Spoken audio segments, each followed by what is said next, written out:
Hello. Hello. The timing was a little off with the music. Hey everyone. I'm surprised the dog hasn't moved yet. Now he's moving. Now he's going. He's going places. Tail's wagging. We're doing big stretches. It seems like it's time. Let's give the boy his due, as the Chiron says. All right, let's do that. Okay, yeah, buddy. I know. Praise. I see you. I see you. You want a treat? Here. Come here. And before you get any concerns, I am wearing the Flynn socks today, so that's good. Here we go. Okay, treat time.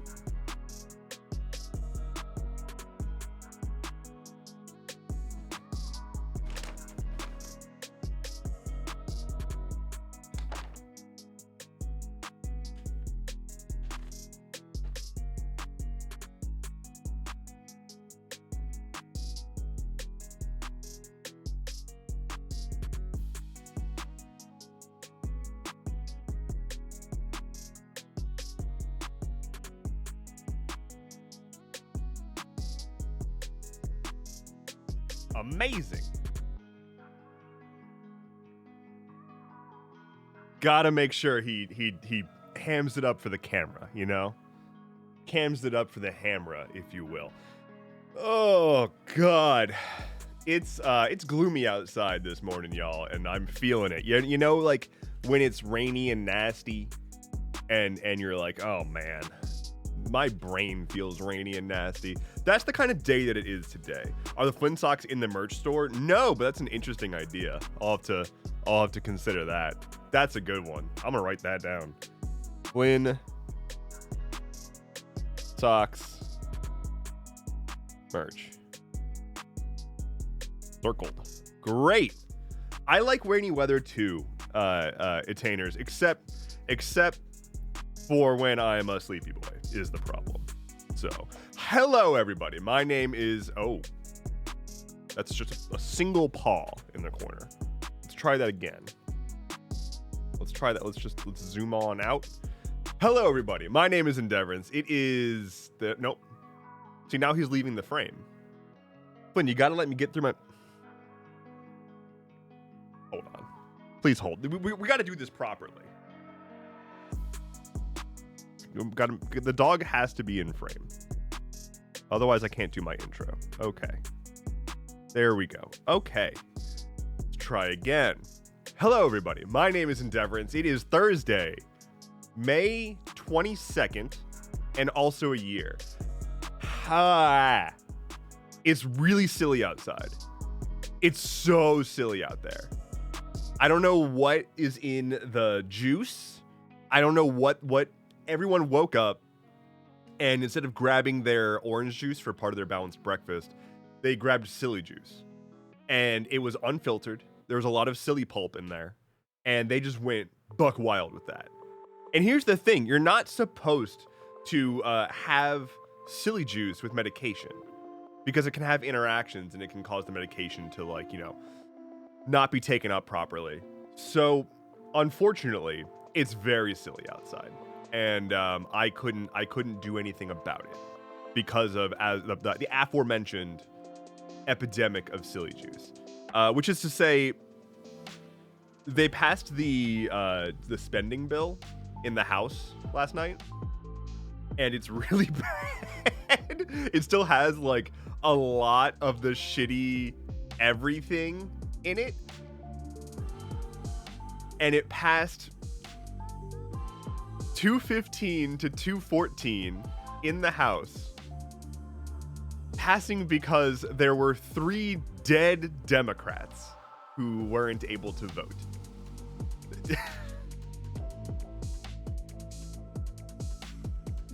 Because so many Democrats in the House and the Senate are so old that enough Democrats died in office that they didn't have the votes to stop it. And that's where we are. And so anyone who even remotely tries to claim like an ageism thing against the calls for people to get the fuck out of their positions of power, it's not ageism if you're literally dying. If I saw an article that was talking about the there was the guy that Connolly, Representative Connolly, who was chosen to be the highest ranking Dem on the House Oversight Committee over AOC. He was installed into the position by Nancy Pelosi when he was 80 years old with cancer. Thank you for that. And he fucking died this week, yesterday, a couple days ago, whatever. He was installed on the committee. I gotta sneeze.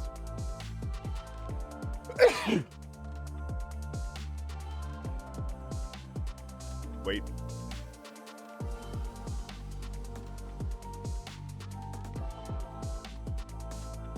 We good. He was installed on the committee in December and then died, not 6 months later. And so the article that I read said, due to his unexpected death, it came at a bad time for the Democrats. Unexpected death of an octogenarian with cancer who hasn't stopped working his entire life. Weird. What an unexpected turn of events. So he died. We the Democrats have Nancy Pelosi, who theoretically stepped down from her position as Speaker of the House, but is now just using her Nancy Pelosi-ness to craft whatever she wants to have happen. She's been replaced with Hakeem Jeffries, who is a wet blanket that doesn't do anything. And then there's Chuck Schumer, who I don't even know if he realizes he's in the Senate still. I think he thinks he's just hanging out. He just is there and doesn't realize that he's actually a sitting senator, and moreover, he is the leader of the Democrats in the Senate. But apparently no one's told him. He forgot. It wasn't on his calendar. He woke up this morning and he looked at his calendar and it didn't say calendar invite. You are the literal Senate minority leader. Do fucking something. That wasn't on his calendar. And so instead he's just feeding ducks in the park somewhere. I dropped my pen, but I didn't tell you because I was embarrassed. So let me pick that up real quick. So yeah, they passed the tax bill and it's very, very silly. Here's the thing about that. It's going to go to the Senate now. It is not guaranteed to pass the Senate as is. It's very unlikely to pass the Senate as is. The fact that it barely passed the House. They're passing it through a process called reconciliation, which basically allows them to get past the filibuster and not have to worry about getting Democrats on board, which Democrats would obviously not vote for this. It's a mess. I will keep you posted.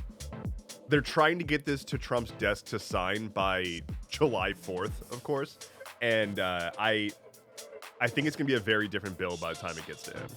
It's also just a deeply unpopular bill. There's not really anything in it that anyone wants. I've seen some conservatives / general gun rights people be really happy about the removal of the tax on silencers, which is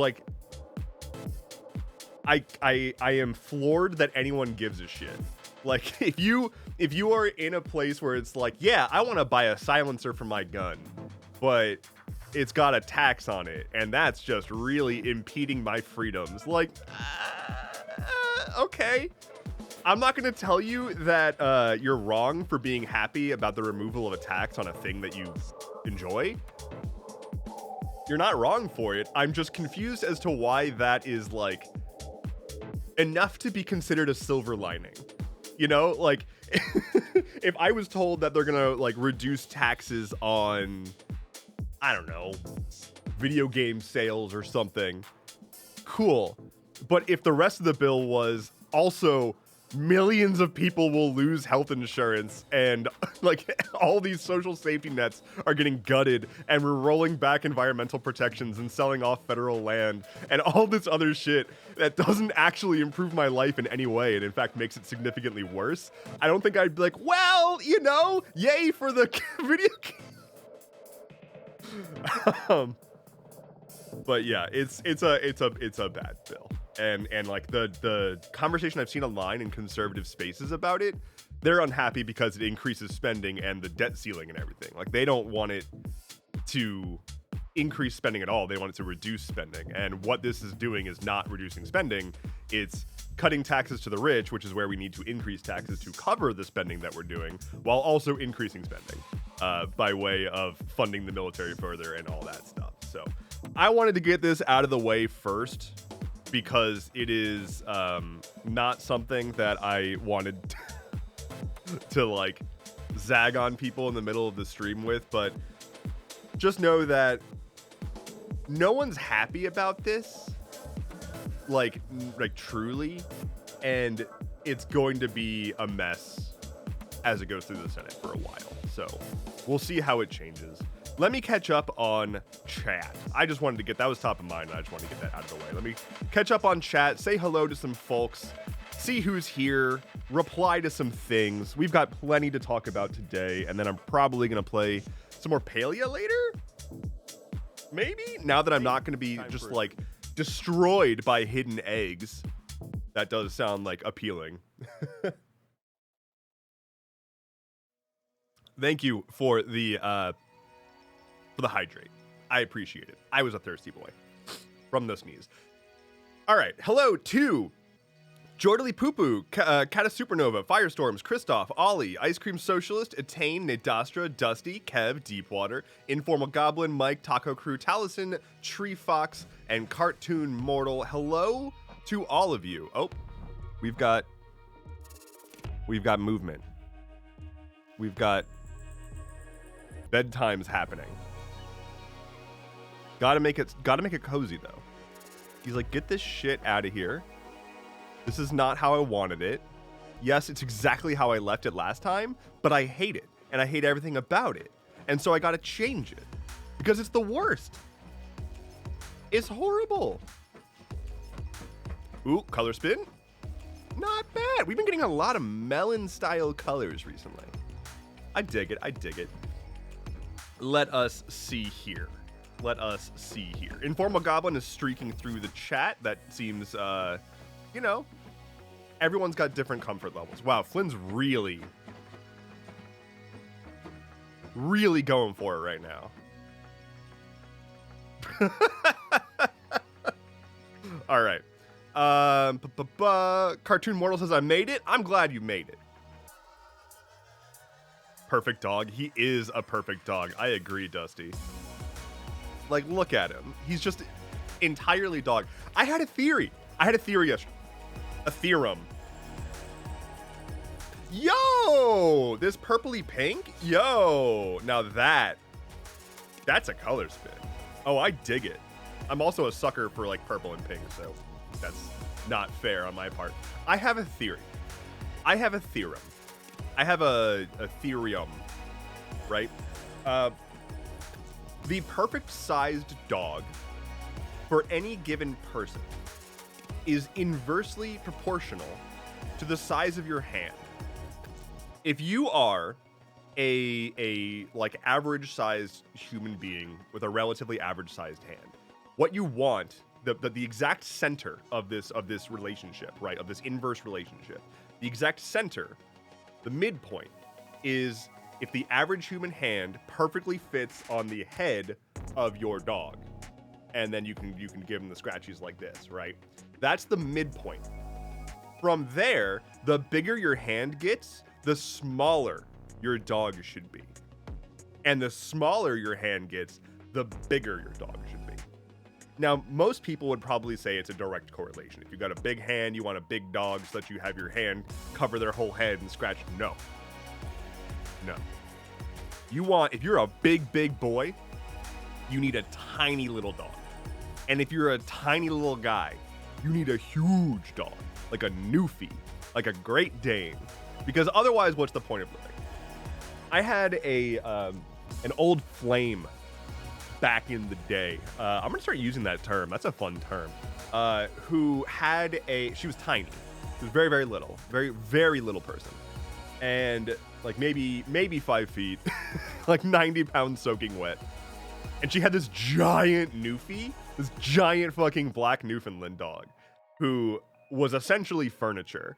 and she could not move this dog. This dog was just going to be where it was going to be.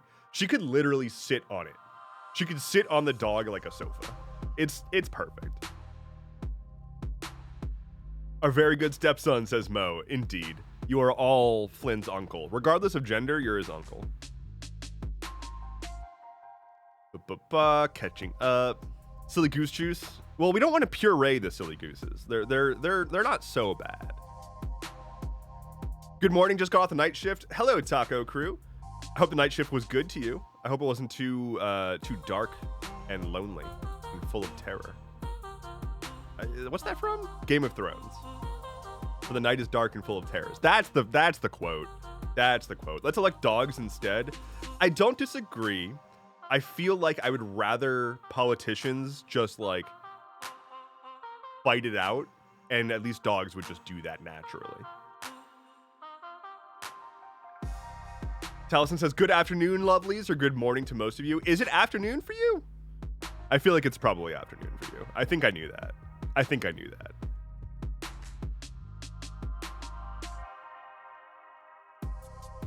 Kev the Human says, not to mention he was forced to step down a few weeks ago because he was dealing with the cancer. Jasmine Crockett is supposed to step up, and fucking Pelosi popped up and put another corpse to force her out.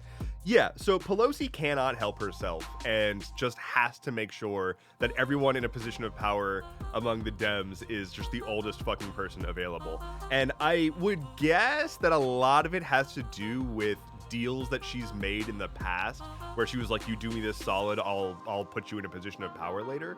And she's been in Congress for 800 years, more give or take. So she's got a lot of those built up, I have to assume. Pen dropped, drop count. That's a good idea, actually. I should make a drop, exclamation point dropped, so that you all can keep tallies. Let's see. Bang, drop. I will also circle that.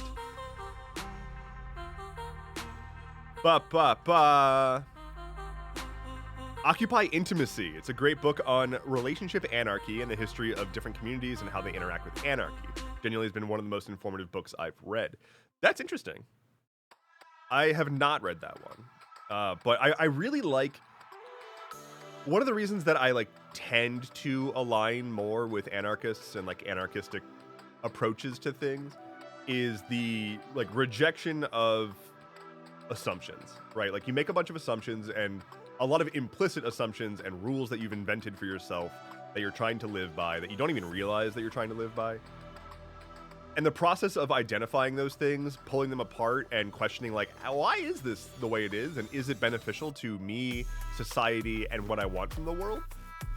That's pretty much just what I encourage people to approach things with, and with an open mind. It can be good for you. That's fine. It's allowed to be good for you.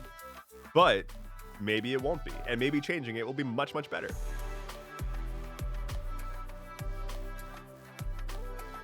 Tree Fox says, I enjoy how the part where it tangibly impacts their lives in a negative way isn't the problem. It's the deficit that's the problem. Yeah, Tree Fox. So this is a thing that I don't understand. The people who are yeah, gotta get that government spending down. What do you think is happening? How do you think government spending works? How do you think debt in the world works? If you think that the thing that we need to do to be a more cohesive society, a better place to live, is to reduce our spending as a nation. And not yeah, we should spend less on military. Sure. Should we be spending less overall? Maybe, but also it kind of doesn't matter because that's not how global economics works. And I don't understand when people got this notion that economics is a science and economics is a hard science. Economics is vibes. Markets are vibes. Humans are vibes. And what we consider to have value is vibes. It's vibes all the way down. So something that drives the entire global economy is other countries buying our debt and holding it which lends credence to the US dollar and kind of keeps everything shifted towards us and focused on the US dollar-based economy. And while I don't love the idea of endorsing the current status quo, which makes the American empire the center of everything economically, I don't love that, and I think it should be changed. But the notion that the solution to our problems is to reduce spending is so fucking silly, because reducing spending will just make all of our problems exacerbated and remove our ability to work with our allies and partners across the globe to work on those problems. Because they're not going to be working with us anymore, because they're going to be working with China, because China is going to give them an actual economy to depend on. Because you need sort of an anchor. And if China can be that anchor without having to deal with the insanity of the US, I saw a wonderful comment from, I think, a French politician who essentially said, we can't let the future of the EU be in the hands of a handful of people in Wisconsin.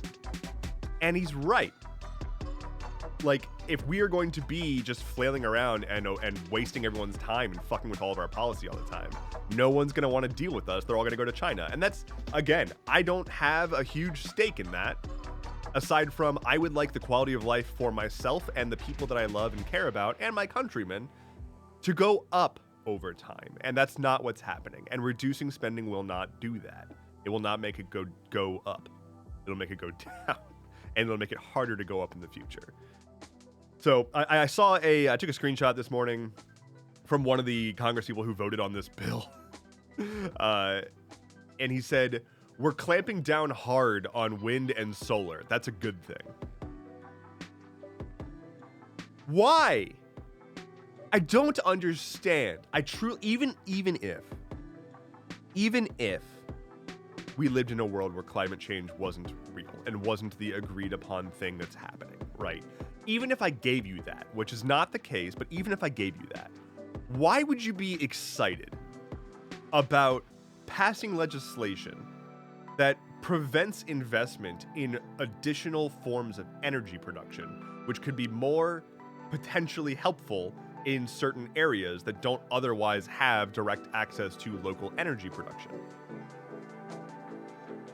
Like, in what world is it better to have fewer options because of your ideology being against the stuff? Goodbye, Taco Crew. Enjoy your sleepy times.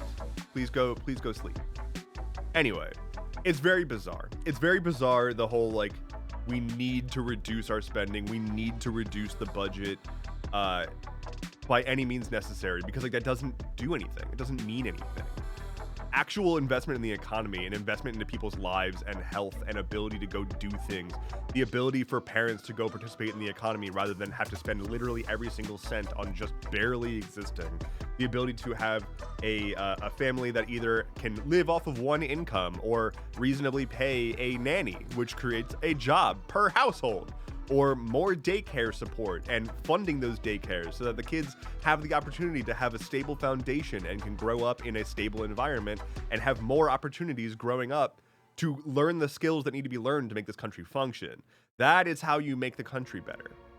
And that takes money. And if we're not going to take that money from the military, then we're going to have to spend more. But I'd rather us just take that money from the military.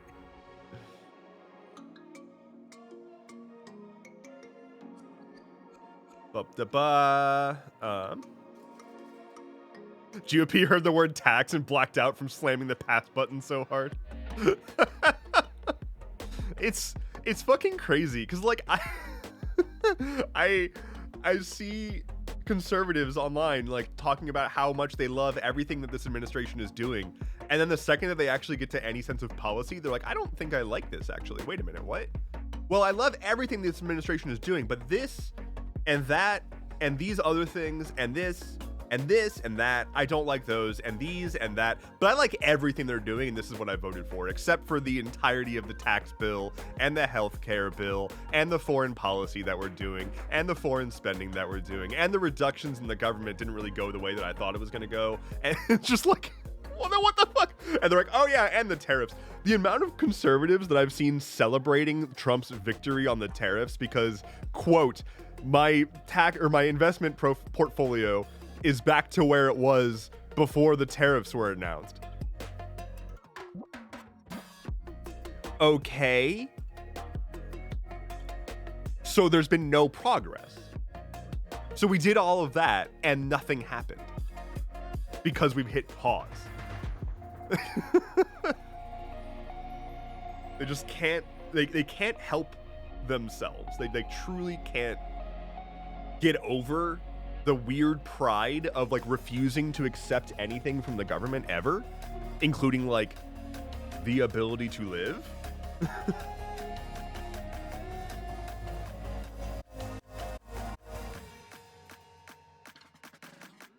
I have medium hands and a medium dog, so this neither proves nor disproves your theory. That's perfect. That's perfect. I much prefer to live in a place where no one can prove me wrong. Cartoon Mortal says, guess I'm gonna need a huge dog. I've got these tiny baby hands. All right, catching up. Okay,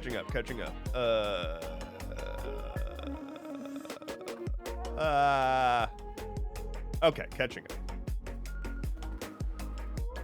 Like, even if climate is fake, oh no, we've made the world better for people in the meantime. Yeah, like, we've made the world better, or we've got cheaper energy production, right? Like, having more methods of producing energy means cheaper energy production.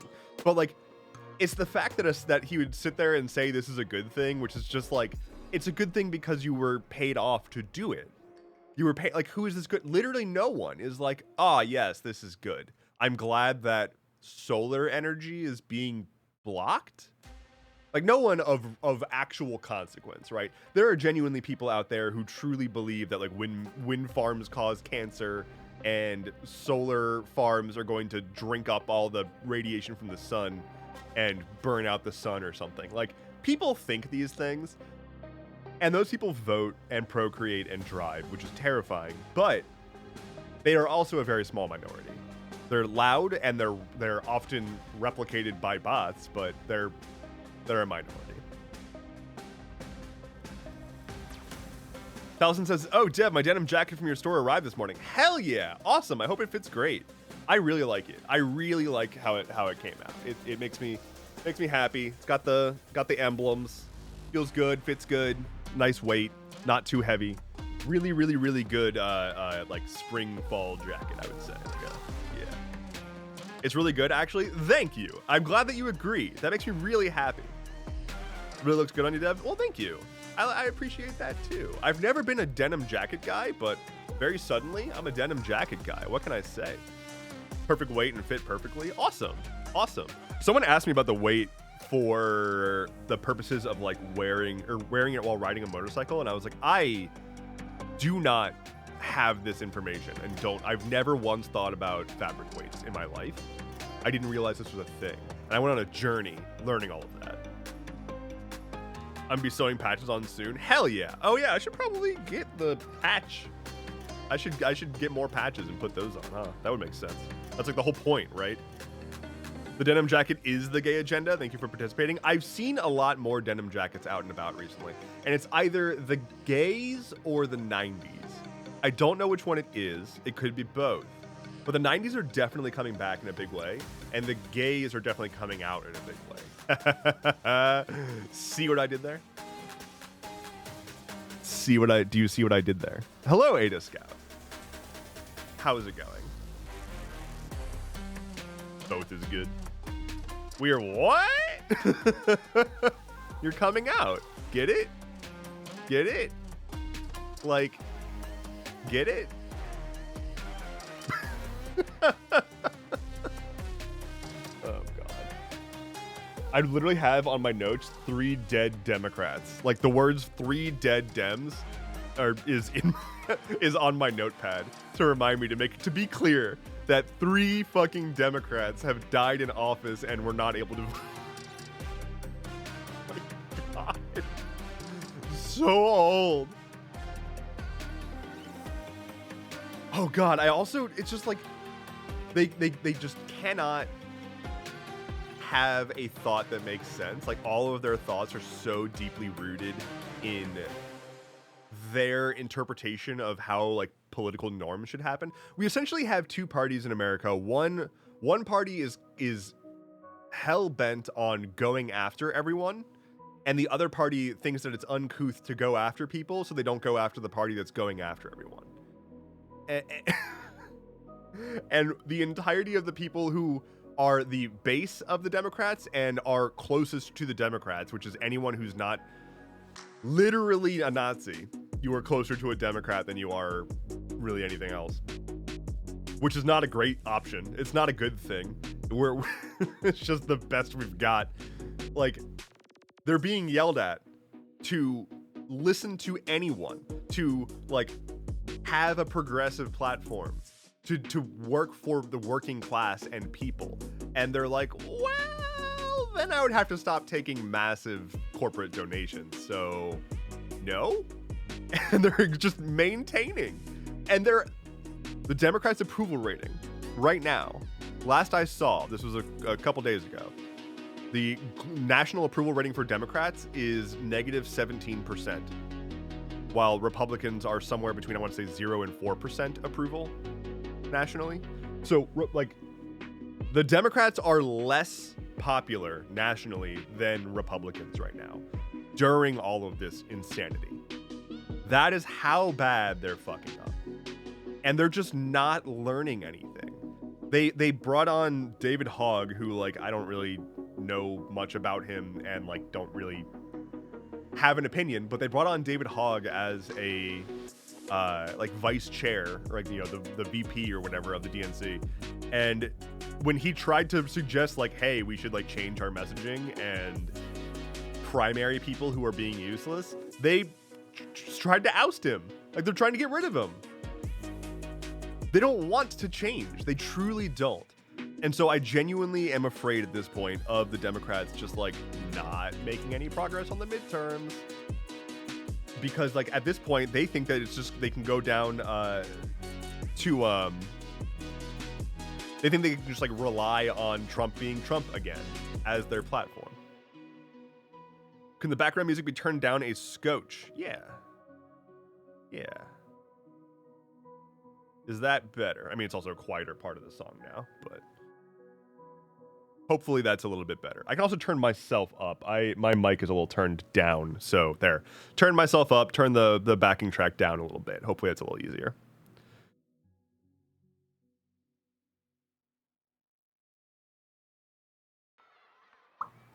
Literally everyone that isn't a member of CNN and Fox News hates what's going on. Hello, Lord Rose 97. Thank you for the follow. Welcome in. Also, Taco Crew gave out a gifted sub. I missed that. Taco Crew, you've already left and you're sleeping and snoozing, and I hope that you're far off into the land of dreams at this point. But if you are going back and listening to this VOD, I hope you hear this, and I hope that you know that I appreciated it, and thank you for doing the gifted sub. I think it came in while I was ranting about something, and then I forgot to get back to it.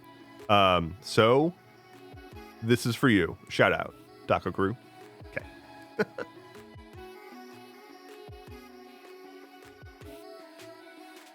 Don't want to compare to Jeremy Corbyn in the UK, but the Labour Party, but this also sounds very familiar. I mean, like, what? Wait. Look who just Corn Dog McGraw with Prime, and I got this one on time. I didn't wait too long. Thank you so much. Thank you for the sub.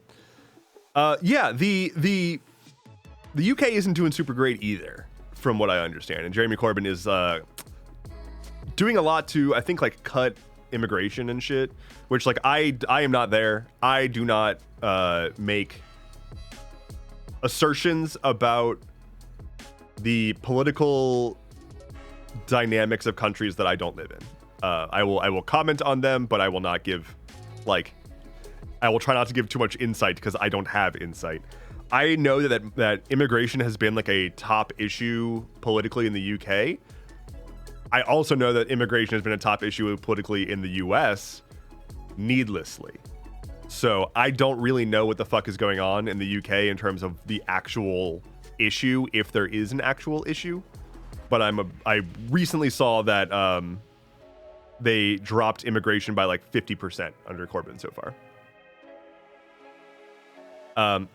Nadastra, yeah, the commands have changed a bit, and there's not currently pronouns commands, but you can go, if you connect your account in the lodge, you can, which you've done, you can edit your pronouns in the lodge. I'm working on getting all that stuff kind of rigged back up. I was gonna say something. What was I gonna say? I was gonna say something.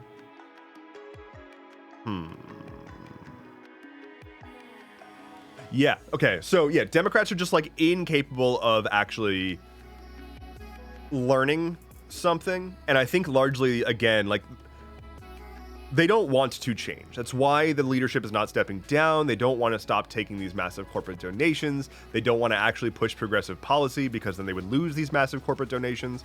And there's just a lot of vested interest in a party that essentially maintains status quo. So we have maintained status quo and regress. We have nothing to push us forward.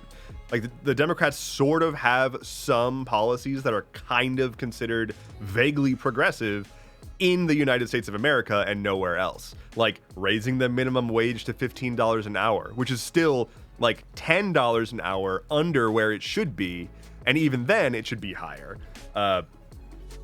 So like even their progressive policies are barely progressive. They're barely centrist, and they don't want to change that. And the pressure to change that because of how much they're underwater right now, I don't know if it's going to be enough. They're going to need to actually just like eat fucking dirt again and be completely irrelevant as a party. Like they need to either completely rework themselves or dissolve.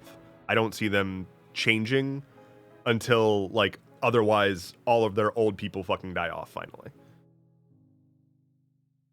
Which unfortunately, as we saw with Ruth Bader Ginsburg, waiting for natural death is not a great thing when you have election seasons. It's a bad strategy, but it doesn't stop working for them, unfortunately. It's a bad strategy, and it hasn't been working for them, though. Like, what the fuck have they accomplished? Literally, what have the Democrats accomplished that hasn't been either lukewarm or about to be repealed by the Trump administration, which they did nothing to stop? Like, the tax bill that's about to pass, that just got passed by the House and now needs to go through the Senate. One of their goals is to essentially repeal all of the stuff from the Inflation Reduction Act. The Inflation Reduction Act was under Biden. It had a lot of, they billed it as like the most progressive climate legislation ever passed in the States, which is true, but it doesn't really go anywhere near far enough in terms of actually addressing climate problems. But they're trying to get rid of basically all of that. So that is kind of a nothing at this point. And otherwise, like the one thing that the Biden admin had to do was prevent another Trump admin, and they just did exactly that. Mostly because of two major things: Biden's pick of Merrick Garland and Biden's decision to run again after saying he wouldn't. So, I don't know. They had Obama, they had a supermajority, they didn't pass universal health care, they didn't pass abortion rights, then we had Trump, then we had we had Obama. Yeah. Obama, then Trump, then Biden, and now Trump again. And like, I don't know what the Democrats think that they're doing. I haven't seen really any proof that they are capable of delivering on shit in general.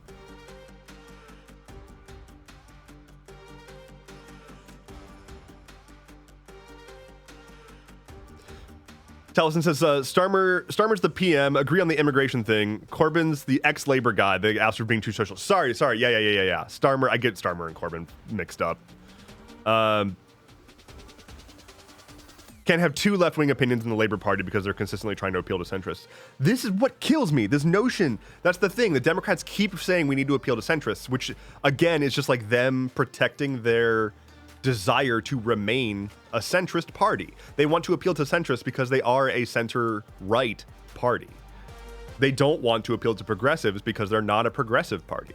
They explicitly don't want to appeal to progressives. And it's like, there aren't people, there do not exist moderates in America. People think that there does. People think that there's a essentially three political parties. They think that the right-wing party is the Republicans. They think that the left-wing party is Democrats. And then they think that there is an independent party that is centrists. That embody the midpoint between Democrat and Republican policy. That is just not how people operate. And trying to appeal to that person, you're trying to appeal to a fictitious person who essentially does not exist. The people who just say both sides are the same, blah, blah, blah, blah, they're just uninformed, right? People who throw their hands up in the air and say, I don't do politics or whatever, if they truly don't participate in politics, they're just disaffected and uninformed. If they do, and they have opinions and they have political views and they're trying to determine what candidate they're going to vote for, it's going to be usually down to like one major policy that outweighs whatever else they care about, or a few things. But it's not going to be, oh, well, this candidate seems nice and moderate. That's what I want. No, they're going to say, I'm hungry and can't afford groceries, and this candidate is saying he's going to bring down groceries on day one. I'm going to vote for him. Like, a lot of people rail at, a lot of people rail on the Harris campaign, and other people say that Harris ran a wonderful campaign or whatever. I think she was fucking doomed from Biden running after he said he wouldn't, but she had policy. She did not have messaging. Trump had messaging, but no policy.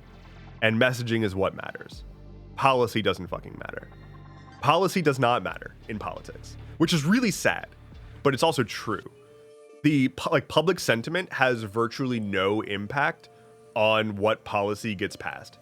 Mostly because people don't understand what policy is being passed, but they understand vibes. And so when a guy gets on stage and says, I'm going to reduce inflation, I'm going to reduce grocery prices, I'm going to do no tax on tips, I'm going to do all this stuff. Also, you should be terrified of all these people and all this whatever. That's messaging. That is a slogan that gets your voice in their heads, and they know what you're about, even if you don't have actual policy. He never said, I'm going to bring down the cost of groceries via these actions. He just said, I'm going to bring down the cost of groceries. And people took his word for it. They didn't care about how. They cared about what. Meanwhile, Harris was like, I am going to enact a first-time home buyers policy that gives this much of a break given this level of investment and this credit rating or whatever. What? What does that mean? I need groceries. I can't even think about affording a house right now. I'm just speaking as an average person. Like, she had policies. She had meaningful policies. But none of that was conveyed in a way that people can understand. Because, and this is where I landed last night thinking about all this shit. The Democrats truly believe that the average person is like reading the New York Times and listening to Pod Save America and just lives in that universe. They don't realize that the majority of people are just hungry and uninformed and confused and scared. And they instead think that people read journalistic integrity, blah, blah, blah, blah, like read policy and understand what's going on and make decisions based on logic and no, that's not how anyone works. But they truly think this way. Like they truly are within their little liberal bubble and don't understand why people aren't voting for the better candidate. People don't know who the better candidate is because they don't know what the fucking other candidate's doing. And so, yeah, we had Harris, who definitely was the better option. I truly believe, and I'm saying this as someone who generally identifies as an anarchist and does not like Democrats and is not a fan of Kamala Harris. I truly believe Kamala Harris would have been a perfectly fucking fine president. She would have been perfectly normal. Which isn't to say good, which isn't to say the right choice for the world, which isn't to say anything positive about her. I don't think being a president is a positive thing. But she would have been a perfectly fine president. She wouldn't have fucked everything up, at least. And like she would have just been boring, which would have been fine. Because we kind of needed some boring for a while. It's just not what we had. Even with Biden, we were still dealing with the fallout of insanity. What we needed was a sort of like Biden as like the crash pad, and then just anyone that wasn't insane after that would have been good. So no, but you can recognize what is the least bad option for the current system while also wanting the system gone. Yeah, I mean, like that's the problem, is a lot of people don't think that way. Like I have been lambasted for simply saying that it's worth understanding how the US government works, which is, there's a lot of like anti-intellectualism going on right now among like online leftist spaces. And it's why I really don't like leaning into leftist spaces specifically. Like, you'll notice that when I post stuff on like TikTok or anywhere that requires hashtags, I don't use like hashtag leftist, hashtag whatever, because I don't really want to be a part of those spaces, because it's a lot of infighting, it's a lot of absolute misinformation, and a lot of like weird purity tests around how to be the most true Scotsman, in this case, the most true leftist. And I don't see myself that way, and I don't want to be a part of it. I would much rather be informed and following what I think is practical rather than steeping myself in theory.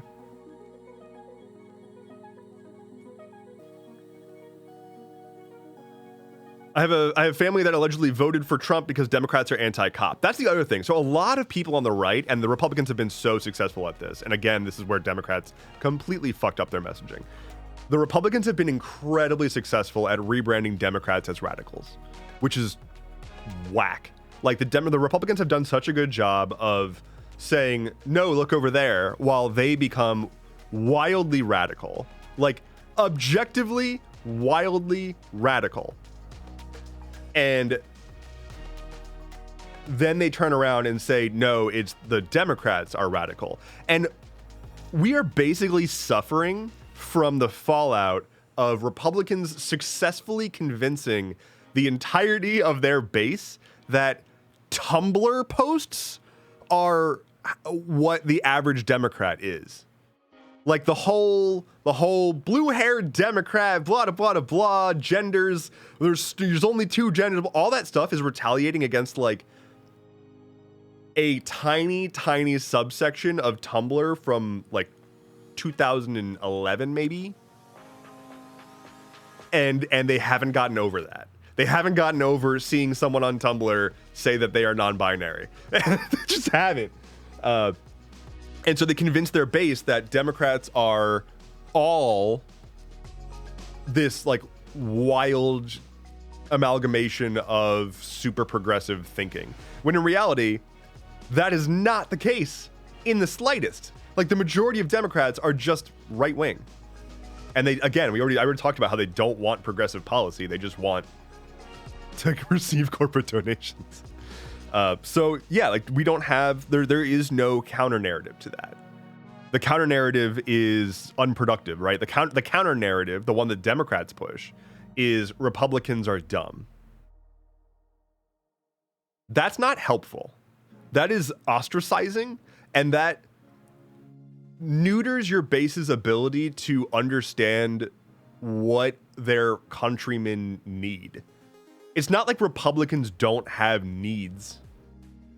And it's not like they're not trying to solve their needs. A lot of Republicans live in places that have just been left behind by the country. And Democrats are telling them that they're dumb for voting for the party that is telling them they'll help them. Whether or not that party will help them is a different thing. But there's a party saying, we'll help you. And there's a party saying, you're dumb and shouldn't want the things you want. It's not a hard question to answer. Who are they going to go with? Because, again, we're not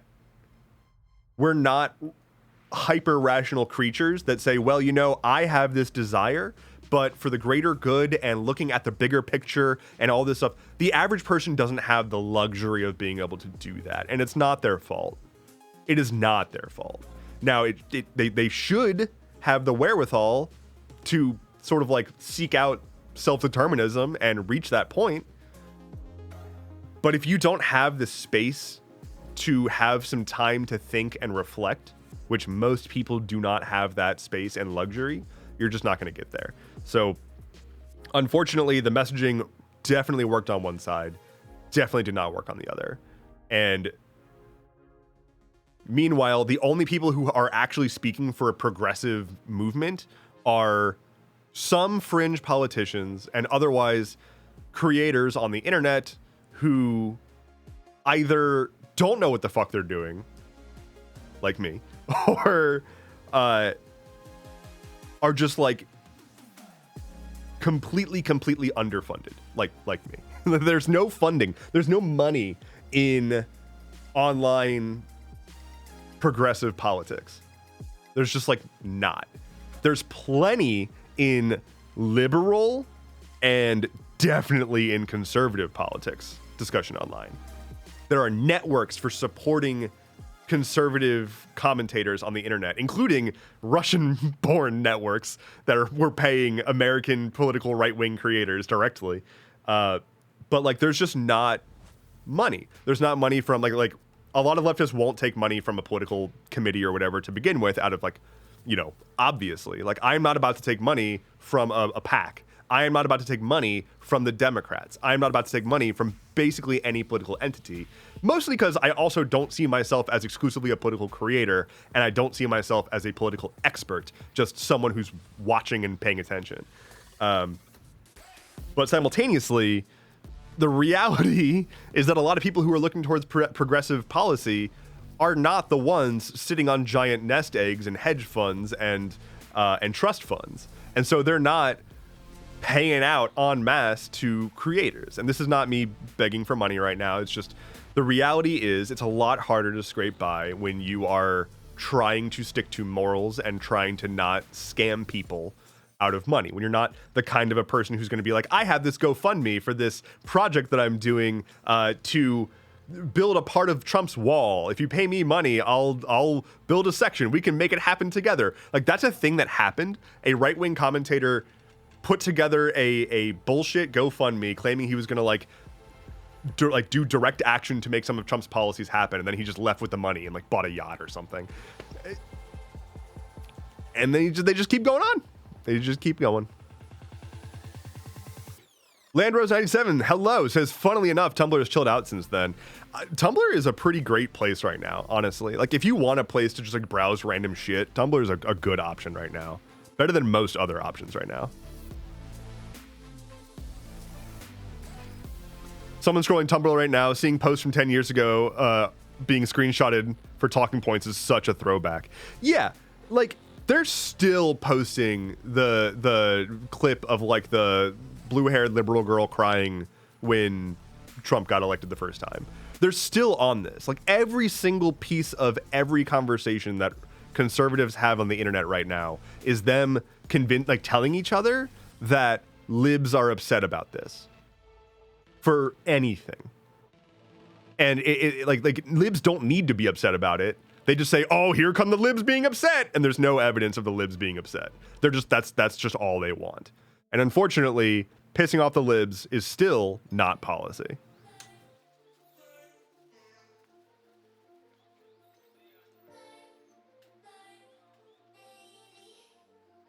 Do people say that they're dumb for wanting the things that they want, or for thinking Republican politicians will deliver on those things? They think they're dumb for a bunch of reasons. They think they're dumb because they don't understand policy. They think that they're dumb because of the clips they see circulating online of people just completely misinterpreting things very belligerently. Like, there's being stupid and there's being belligerent. If you are belligerent, that's a very different thing. Like, I'm not going to give you breathing room if you're going to be belligerently stupid. If you're going to be like an ass about it, if you're going to refuse to accept anything and you're going to be belligerent about it, that's a different thing. But there's a lot of people who just don't understand, who don't have the chance to learn, don't have the space to actually dig into all this stuff, and aren't equipped to navigate the way that politicians have been spending their entire lives perfecting the con. That's all it really is. And so, like, it's hard to blame them for falling for the con, as much as it sucks to not as much as it sucks to want to blame them. But at the end of the day, the people who are tricking them are the ones that are in power, not the ones who are being tricked. And we've lost a lot of time because of it. And there have been efforts by right-wing think tanks over the course of decades to, quite literally, the way they describe it with gerrymandering is the politicians choosing the voters instead of the voters choosing the politicians. And so, like, between the grift, the cons, and the gerrymandering, there's really not even a chance for some of these people to make a different decision.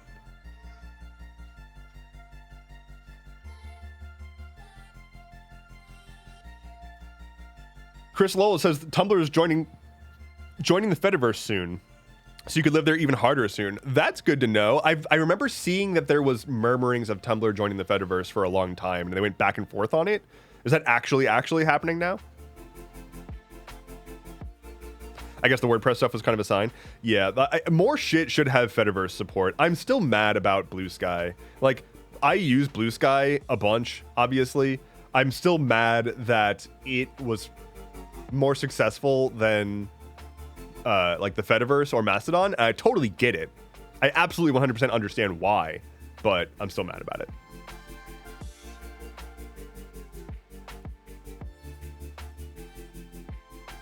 I think the critic of PMCs is that they were tricked to carry out the bidding and replicate the ideas. I'm not sure. PMCs? PMCs.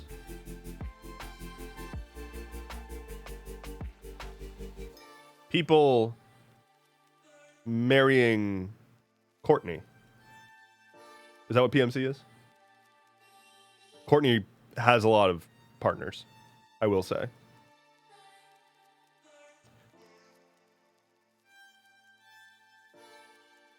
Lord Rose says, what's the Fediverse? Professional managerial class? Ah, okay. What's the Fediverse? Says Lord Rose. So the Fediverse is a system of interconnected social services. So if you think of Facebook, Instagram, Twitter, all of those social media apps, they are wholly owned by a single company and they exist at one website or one app, right? So you go to Instagram.com or you open the Instagram app to use Instagram, which is owned by Instagram/Meta. You open up the Facebook app or you go to Facebook.com to use Facebook, and it's a social media app, right? The Fediverse is essentially a project to try to take that structure and decentralize it, not crypto and not Web3, but to say instead of having Instagram.com, or let's just say Twitter, instead of having Twitter.com, and everything is on Twitter.com and they own everything, the idea of the Fediverse is there's a bunch of different websites that are owned by a bunch of different people or communities that can all cross-talk to each other, and they're all like a social media platform. So Mastodon, if you've heard of that, is a Fediverse app where you can, it basically is like Twitter, but I have a Mastodon server of my own for my community that is astral.camp. And the, there can be another server, for example, mastodon.social, which is like the main Mastodon server, and they can cross communicate. So anybody who's on my Mastodon server can follow and interact with anybody from any other Mastodon server, despite it being a completely different website and maybe different app and everything. And so the idea is, like, rather than have companies own the communication avenue for everything, the communication avenue is a standardized protocol, and any application that can communicate via that protocol can interact with other applications that do that. And so we no longer have a single company owning a single app that everyone is on. We instead have people owning their own spaces that interact with each other. And then they can determine their own content policy, moderation policy, anything. So that's really cool because it means that you've got like Mastodon, which is like Twitter. There's PeerTube, which is like YouTube, or WordPress can publish to ActivityPub, which is the thing that powers the Fediverse. And all of these services can cleanly interact with each other. For example, imagine a world where you could, if you had a Twitter account, you could follow a YouTube account, and whenever they posted a new YouTube video, that video automatically appeared in your feed, and you could just watch it there. And if you reply to that video from Twitter, it becomes a YouTube comment on that video. That's what the Fediverse enables, just not with Twitter and YouTube, with their own thing. Unfortunately, when Blue Sky came around and wanted to do their own sort of like new version of a social media platform, they looked at the Fediverse and decided to not go with it. Like, they looked at all of this stuff and they said, actually, we're going to make our own thing. And so they made their own thing, the @ protocol, which is different from the Fediverse, that does virtually the exact same thing as the Fediverse, but is owned by a proprietary company. And now we have that. So it's like, they basically saw that there was a bunch of people making a bunch of stuff in this new social web and said, we're going to make a different new social web that we control instead. And so it's like, cool, they made a new social web structure, but that already existed and had agreed upon standards. And you just decided to not do that. Wait, Blue Sky isn't just a carbon copy of Twitter? It is not. That's what the reason that they were successful over Mastodon is because they've very successfully made it seem like a carbon copy of Twitter. Like, they very successfully made it seem like Blue Sky is just a single app owned by a single company that people use. It's not the case. They actually built all the infrastructure to make it so that it's a decentralized platform and you can interact with it in a bunch of different ways and people can self-host their data and all this stuff. But they also understand that most people don't give a shit about that. Most people just want a social media app. And so they made it very easy to make it feel like just a social media app. And that's not what Mastodon has done. Mastodon has not leaned into a extremely simple user onboarding experience. And so they completely failed on that regard. In part because a lot of people who were in the Fediverse in the early days were like, I don't want it to be mainstream. I want it to be my own little niche. But yeah, I've been on the Fediverse since 2017. I still consistently post there and engage with people that I've been chatting with since 2017. It's just really cool. It's where we should be moving. It's a people-owned social system, and that's how things should work. It truly cannot be bought by billionaires. Blue Sky bills itself as like billionaire proof, but it still has a single point of failure.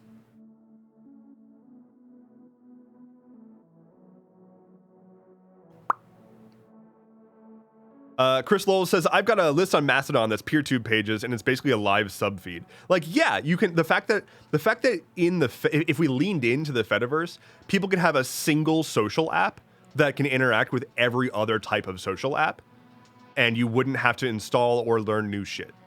You could just follow your favorite creators wherever they are from your one app and interact with them in any way. Imagine if you could just, like, instead of having to follow a given creator on TikTok and Instagram and YouTube and whatever, you just have your Mastodon account or your whatever account, and you could follow Endeavorance at TikTok, Endeavorance at YouTube, Endeavorance at Blue Sky or Mastodon, and all of the things that I post in any of those places just become part of your normal social feed. And anything you like, anything you comment, adds a like or a comment to that thing wherever it originated. That is possible today. That exists today. It's just that it's not marketed well to people. And yeah. Not to do with capitalism, but how do you monetize if everything is federated? I mean, the same way you monetize now.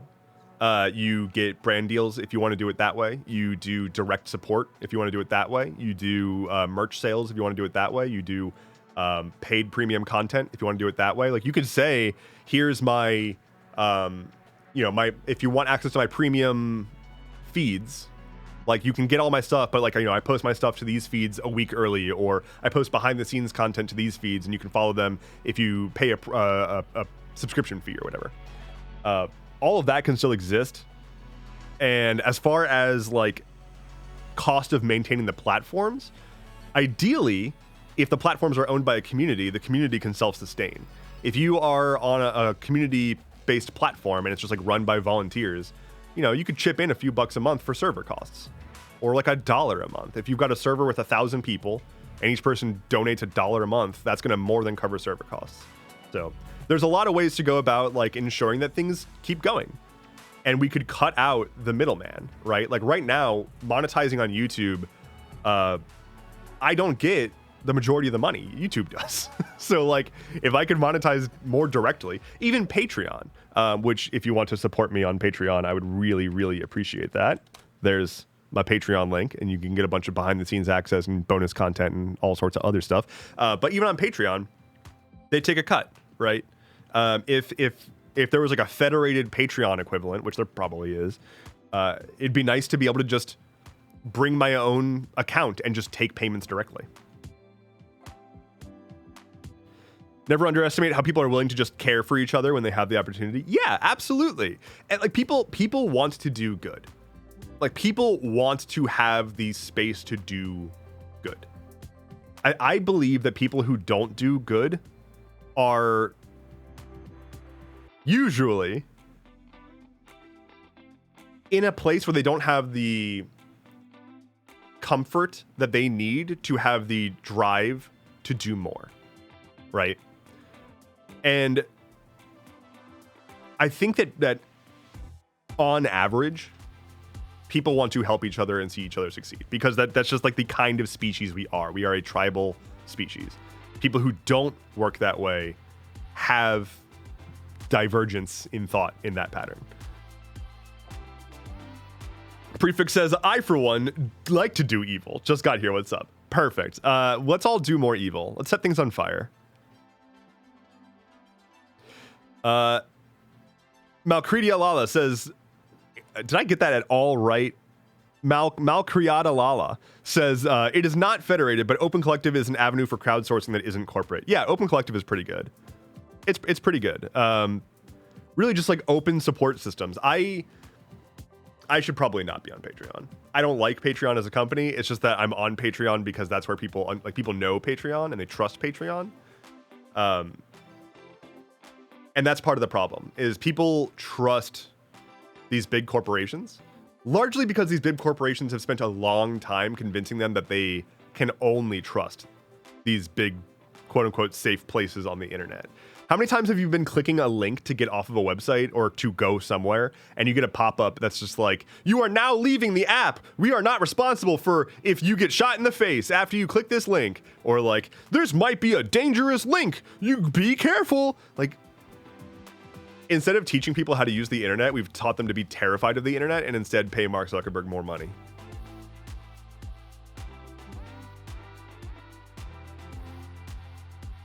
The compassion fatigue from being resource insecure is very real, says Informal Goblin. Yeah, and I think I encountered that this morning. So I posted about this on the old social medias. This morning, I checked my YouTube comments, and I don't get these frequently, but I got a comment from somebody who was really upset that I had taken about 30 seconds to plug my merch store and Patreon. And they're like, oh, great. Another YouTuber is just trying to shill us stuff. Just consume. And it's like, what? Oh, yeah. Oh, to support my my lavish lifestyle or whatever. They implied that like I'm living some kind of lavish lifestyle. And it's like, one, don't do that. Like, don't yell at creators for trying to make a fucking basic ass living. I don't make a lot of money. I make very little money. I don't. I mean, you did get to take a vacation, says Prefix. Yeah, like I had people like getting upset with me about the fact that I could take a vacation and like the fact that I have a room that I'm in. Like, this person has only ever seen this single room and assumes that I live in a giant house. Like, I don't know when people started to associate not being in abject poverty with the rich. That's not who the rich is. I'm just a like mid-30s guy who has worked a career for a while, and that's it. Like, I don't know. I'm not rich. Like, I'm not. That's not what rich means. Like, rich doesn't really start until you get to the, like, honestly, like hundreds of millions of dollars. people who have like tens of millions are definitely well off. I would say like, even if you're over 1 million or 2 million, like you're still not, I wouldn't consider you rich. I would consider you doing pretty good given the way the economy works. But that's not, if that's just like the money you have, that's not retire tomorrow money. So still, like $2 million is not retire money. It's just not, which is crazy. It should be, but it's not. The people who are the rich, the people who have like the ability to purchase politicians and influence global everything, they are in the hundreds of millions and billions of dollars, not hundreds of thousands or low millions. Like getting upset at actors, getting upset at doctors, people who make like high salaries, which most doctors don't even make high salaries these days, but like getting upset at people who are like getting a big contract, like a sports person. That's not the person you should be upset with. That's chump change. That is not real money. That is fucking nothing. And I don't know when people started to get upset at others who are in their class that just aren't suffering. That's not helpful for anyone. So please be thoughtful when someone says like, you know, eat the rich or whatever, understand what they're saying. Like they're saying the people who are controlling the world, not people trying to get by.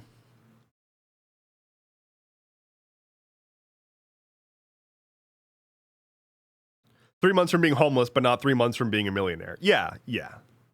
Like I took a vacation, like even still, the vacation that I took was paid for almost exclusively with credit card rewards that I had built up over 5 years of not using any of them since COVID began.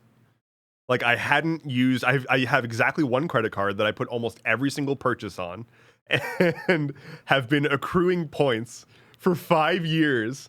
And then there was a favorable exchange rate for a trip in the direction that I wanted to go. And so I was able to redeem a flight and offset a lot of my hotel. Like that is not living large, you know? Got them Amex points. So the notion, like, I get that people think that creators have a lot of money. There's the really, really big creators can make a ton of money for sure. But even the like influencer type creators who look like they're living a lavish life are usually lying. If you've been to LA, you'll see just around like sets that these people can rent to make it look like they're richer than they are. And they're not actually rich. It's about giving off the sense that they're rich.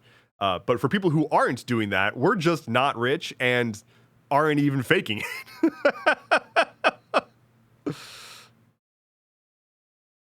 Caution, eating improperly prepared Zuck may result in disease and or death.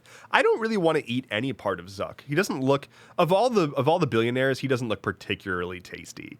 I mean, like he should be, you know, prepared with the rest of them, but I don't think I would want to take a bite of that one.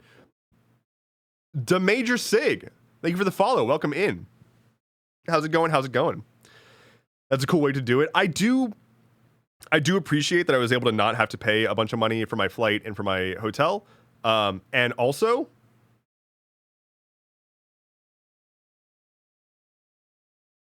credit card points are a scam. So, you'd be slimy. Ooh. Giving off the impression of being rich is such a weird psychological practice. Wait. Look who just especially the longer it goes on. Prefix, thank you for the Prime sub. Thank you so much. Yeah, giving off the impression of being rich is a weird psychological practice, especially the longer it goes on. The renting a fake airplane set to make it look like you have a private jet is bonkers. Truly bonkers. How are we feeling about Bill Gates and the Bill Gates Foundation thing, or the Gates Foundation thing? He's shutting it down, right? Like he's going to spend all of it and get rid of it or whatever. I don't know. Bill Gates is he's got his own set of issues. Fuck you, have my last Prime sub? Well, thank you. Last Prime sub, like canceled Prime, and this is the last time you can use it. Or do you have multiple Prime subs now? Is that a thing?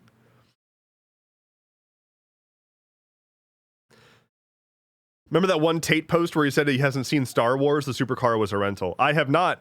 I do not remember that Tate post because I almost never see Tate posts and try my best to avoid seeing Tate posts, but I believe you that that exists. I bet it tastes like jaundice. I'm canceling my US Prime sub. Yeah, cancel Prime if you don't need it, by the way. It's shockingly easy to not have Prime. Sounds like a blank check to rent out an airplane. It's not even a real airplane. It's an airplane set. It's a set that was designed to look kind of like an airplane, and it doesn't look particularly convincing. And everyone who uses it, it's just like, congratulations, you're in the exact same plane everyone else claims they've got.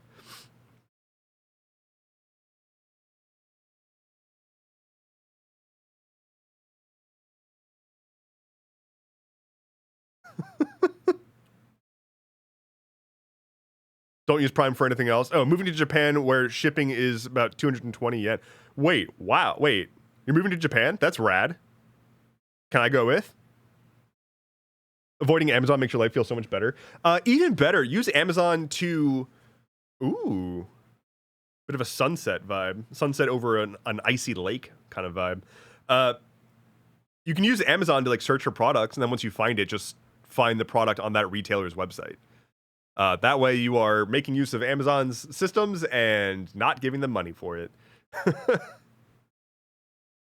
Putting things in my cart and not buying them. Did you know, I'm assuming you know, but when you put things in your cart, Amazon will ship them to a closer location. If you've looked at an item recently, or you like put it to your wish list, or you put it in your cart, if they need to move that to a closer facility because they anticipate you're going to buy it, they'll preemptively do that.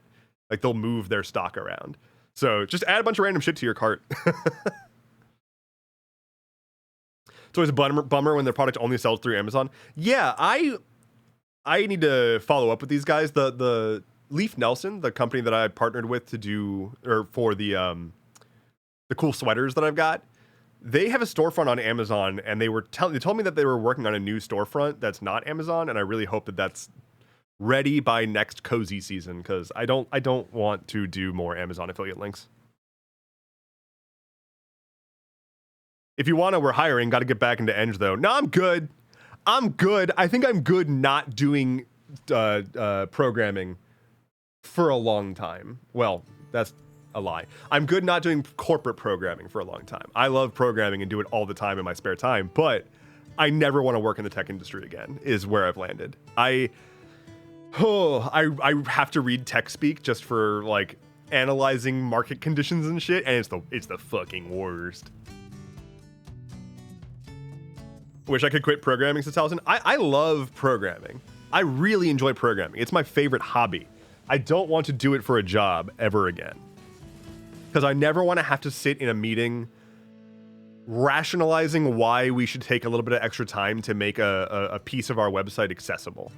I never want to argue with a fucking product manager about that again.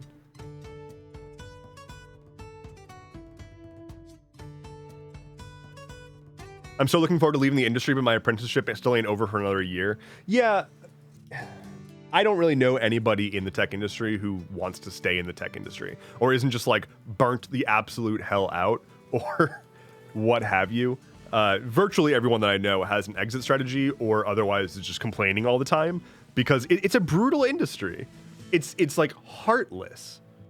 Imagine being in the like railroad, steel, or oil industry when the railroad, steel, and oil barons were like at their peak. Kev the Human says, SaaS support here. I hate it, but the pay and benefits are hard to replace. Yeah, it's hard to find payment. I dropped my pen.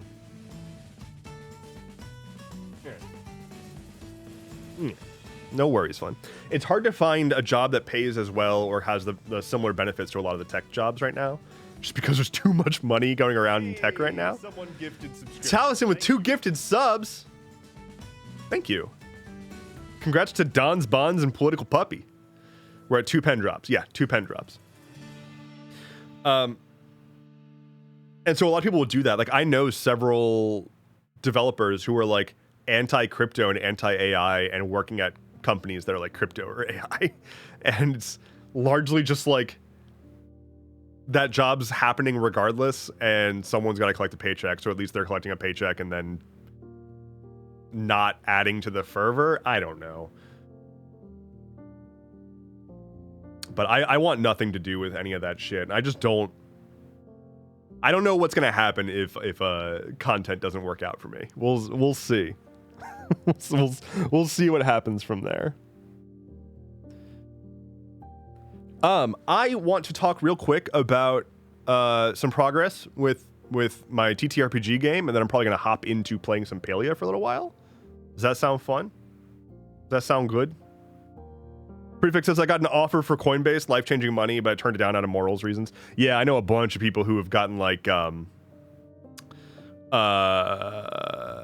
offers from like Facebook or whatever, and they were like, no, absolutely not. Take me off of your recruiting list.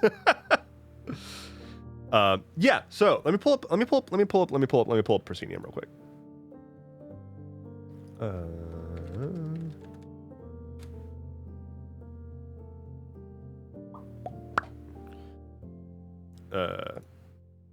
Hello? Hello?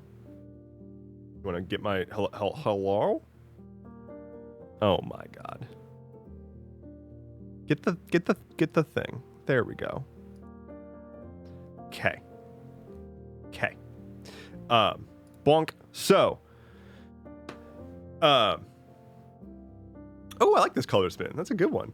So, Proscenium. Proscenium is the tabletop role-playing game that I'm working on, and as well as a like default setting and an app to play it and all sorts of stuff. So, Proscenium is heavily in development right now. It's like one of my primary focuses, and I recently had a pretty big milestone. I want to actually grab an image real quick. Pretty big milestone, which is that I have sent out the first invites for the first playtest of the game. So I have a handful of collaborators that I've been working with, other like tabletop creators who are going to be helping out with playtesting and giving feedback and designing parts of the game and all that stuff. So I have been working on developing a one-shot called Homecoming. So it's a very, very simple one-shot that is gonna hopefully test some of the like core mechanics, the combat system, the dice rolling system, the gears, or the gear system, and the basics of the character sheet. It's not intended to be like a big, sprawling, amazing adventure. It's really just like a 1 to 2 hour quick jaunt to see how everything goes and make sure everything's running smoothly. But I'm pretty excited about it, and if I end up, I'm gonna be running this like 1,000 fucking times. So if I end up getting it to a place where it's like I feel like other people could run this too, I may share it as like a official one-shot thing. We'll see, but I'm really excited. It's going to be a 3-player short adventure in which they are taking on the responsibility for a thing that they didn't expect and encountering a few things along the way. So it'll be fun. More on that after I actually run it. What the fuck? Oh, I'm fine. But yeah, so I am hard at work on Proscenium. I am working on the first playtest. I'm working on expanding more in the world itself, the default setting, as well as revising the handbook and like how the game works. So I actually want to real quick talk a little bit about an idea that I am going to be working on probably later today to flesh out how it all works. Currently, the inventory and item system, there are 3 different types of items: wielded, worn, and trinket. I think I'm going to be combining wielded and worn, and I have a pretty interesting idea that I want to try. It's really going to require trying it in practice to see if this is awful or not. But consider the following.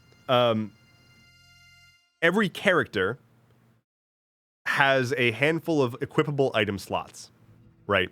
That already exists. So you've got like your headgear, your armor, your gloves, your greaves, whatever. I think instead of having a difference between wielded items and worn items, I'm going to make your hands be item slots. And if an item can be equipped, it lists all of the slots that it takes. So an item can take up multiple slots. So a two-handed sword would take up 2 of your hand slots. A full body cloak could take your helmet and like armor and leg slot, right? Because it's taking up all of that space, which means that it's like not compatible with wearing a different helmet because you've already got like a cloak cap or something. And so the idea is that that's a new avenue for balancing items and for also describing what items can work with what. So if you don't have the ability to, you know, like carry 3 swords, you don't have 3 hand slots, you can't do that. Or if you've got a sword that you're like a single weapon that you're holding in one hand, maybe there could be a piece of gear that's like a torso thing with like a piece of armor that comes down and becomes like spikes on your hand. So it uses like the torso and hand slot. So it would make some interesting, like, sort of, how do I want to combine this gear together in a way that would work without, like, you know, screwing over my slot usage. We'll see. I don't want it to be too finicky is the main thing. I'm trying to avoid finicky. Nothing in this system is designed to be, like, minutia. It's designed to be pretty straightforward. So I'm hoping that the having just 2 types of items, equipable or not, and otherwise it's just what slots are you equipping this to and how many slots do you have available. Hopefully that'll be just the right level. Sounds crunchy. I hope not too crunchy, but we'll see. I think the vast majority of items are going to take up 1 slot. So for the vast majority of situations, it's just I'm equipping this helmet to my helmet slot, and that's it. That said, I had another very cool item idea last night. I just want to share this real quick, and then I'm going to hop into Palia. So in Proscenium, there are 2 types of damage that you can deal: physical and arcane. Physical damage is anything that affects your physical body, which includes most spells. So if you shoot a fireball that burns your skin, that's physical damage. That's still considered physical. Arcane damage is like spiritual damage. It affects your soul, your spirit, and your like tether to this reality. Physical damage is far more common, tends to hit a lot harder, but is also easier to dodge and easier to mitigate. Arcane damage usually deals a lot less at once, but is much harder to dodge and much harder to mitigate. So they're sort of like 2 different categories of damage for 2 different types of ways of attacking somebody. And the item that I think I'm going to be maybe turning into a bit of a mascot item is a brooch called the Heart Soul Conduit. So it's a brooch that's like an hourglass, which is sort of currently the unofficial icon for Proscenium. But it's an hourglass that has like a heart-shaped thing in one of the domes and a sort of like teardrop spiral in the other dome to represent your physicality and your spirituality.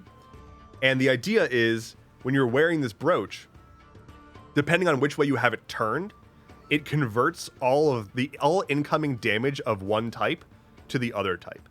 So if you have it turned so the heart is on top and the soul is below, any incoming physical damage becomes arcane damage. If you flip it the other way, any incoming arcane damage becomes physical damage. So arcane damage, again, would be like a psychic bolt or trying to rip at your soul. Imagine you encounter a like psychic mage, but you've got this pin, and so when he's trying to like shoot a bolt at your soul, it becomes a physical manifestation that you can then deflect with your shield. Like, it's a thing that lets you convert someone's intentions into how you want to deal with it, which I think would be a pretty fucking cool legendary item that would let you do a lot of interesting, like, cheesy bullshit, and would be pretty rad. But I like the idea of like an hourglass brooch, especially given that there's like an hourglass motif in a lot of the Proscenium branding right now. I'm looking forward to seeing how it feels to the playtesters. Yeah, I'm really looking forward to getting some actual feedback and seeing how it actually runs. The primary goals for Proscenium are it should be very easy to learn, it should be pretty low overhead to run, and it should be very flexible to run whatever kind of scenario you want to run with it. And I think I have done a pretty good job with that, but it's going to take some testing.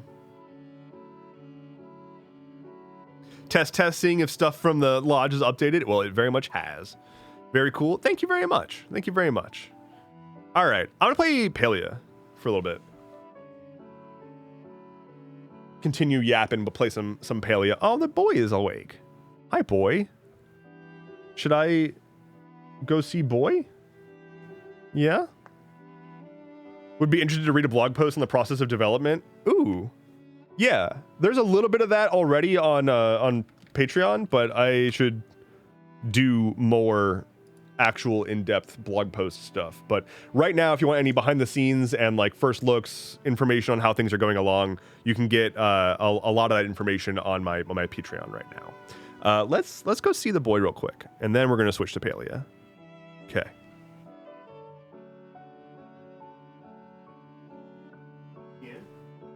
Hello, good sir. How are you? Yeah, Snuggles.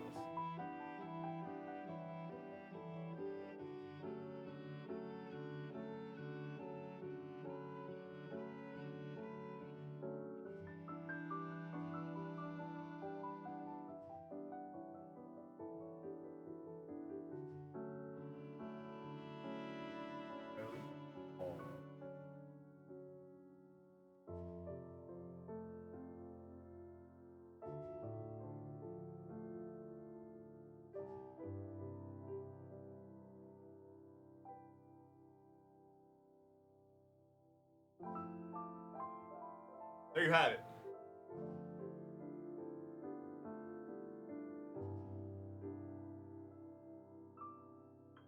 The boy. Ugh. I've got dog hair on my eyelash. Okay. Dogger looks so comfy. Let me tell you, he is about as comfy as a dog can be. He is beyond comfy cozy. Oh no, I fucked up the... Excuse me. There we go. Okay. Dog hair in your beard lash? Look.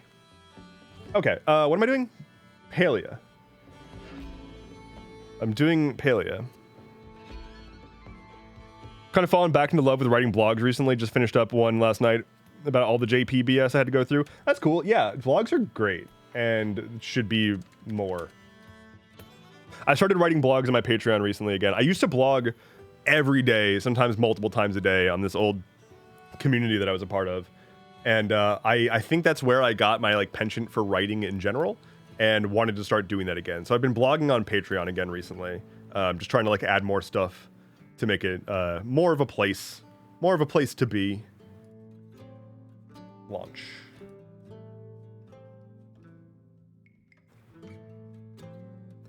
Kagi has their small web feature that filters results to smaller websites and blogs. Yeah, that's really nice. I like that quite a bit. All right, I'm gonna turn off. Okay, we got the music off. Zoom. Palia. Okay, this time I'm going to actually do a new outfit and then just like go run errands and stuff. I spent the entire time last time just like failing to progress some quests.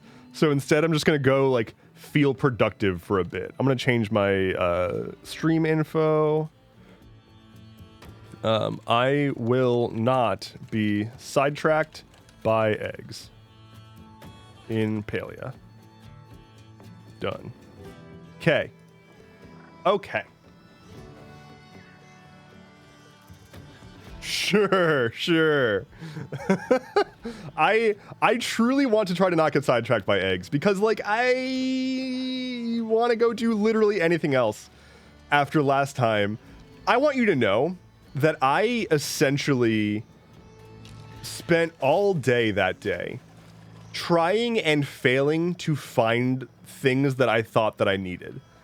So that morning I was streaming for all y'all. I was doing a public service, streaming, sharing my energy with you, and failing miserably at finding eggs that I thought that I needed and didn't. And then same with bugs. But then later in the day, I'll have you know, my bank, the bank that is like the backing bank for my LLC, where like my like TikTok and Twitch and whatnot payouts go to, they changed their backing bank and basically caused a huge fucking pain in my ass because I have to go through and change all of my banking information everywhere, despite having the same bank as before. So I'm running around the entirety of the internet to all my various services, trying to update all of my banking information. And one of the things I have to do is update my TikTok payouts. And I'm like, this fucking sucks. Like, TikTok has the worst menus, especially when it comes to their, like, deeper creator monetization crap. So I'm, like, digging through all of their menus, trying to find where the fuck I go to change my payout information. And it's like a solid 30 minutes of just digging through every page of TikTok that I could think of. And I finally find it, and I realize that it's not actually connected to my bank account, it's connected to a PayPal account, so I didn't need to change anything. It was fine all as it was. So I spent like all morning trying to find those eggs, and then like all afternoon trying to find ways to update payment systems, and then finally find the TikTok one, and I don't need it to begin with. So it was a day. It was a day in which I did a lot of shit that I didn't need to do. Hello. Jeff Foray. That's a great name. Hello, welcome in. Poor Dev. Look. I am a very sad boy. The saddest boy there ever was. What game is? This is Palia. It is a MMO cozy game. It's like somewhere between Stardew Valley and RuneScape. Kind of, sort of. With good robot dogs and fish. Oh, my dog's blue. I don't know why I'm catching fish right now. I don't need fish right now. All right, I'm gonna go collect townsfolk requests and then make my way back to my plot, pick a new outfit, look really fucking good, and then move on. You can have a pet in this. Everyone I've seen on here play it, clearly you win. Perfect. I'm glad. Yeah, my pet is a good wag boy. He's a good robo wag boy. There's some really fucking good pets in the store right now, actually. Where is store? How do I want to store? Do I have currency? Do I have money? I have a little bit. Shop pets. There's some really good pets. There's the bumblebee. It's very, very good. There's the tawny trufflet. Look at the little claws. So good.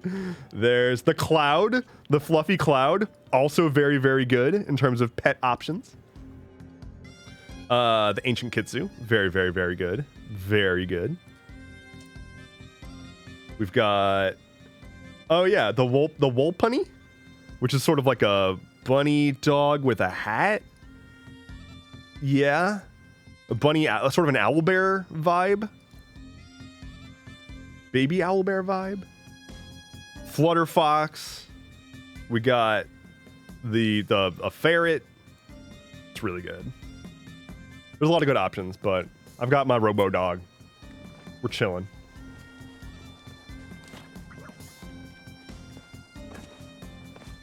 Where's the referral code for Palia? Out with it. I don't need it anymore. I've already, so the way that referral codes in Palia work is you get a reward for each person that signs up with it until I think 5 people sign up with it. So mine's already maxed out.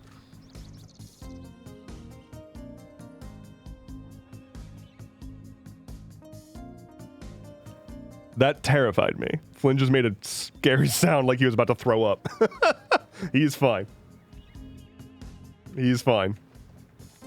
Yeah, so I don't need more referrals. So if anybody else has a referral code that they would like to share, have at. There's also the Palia channel in my Discord. So you could join that if you want to find more people to play with too. Hello, what do you want?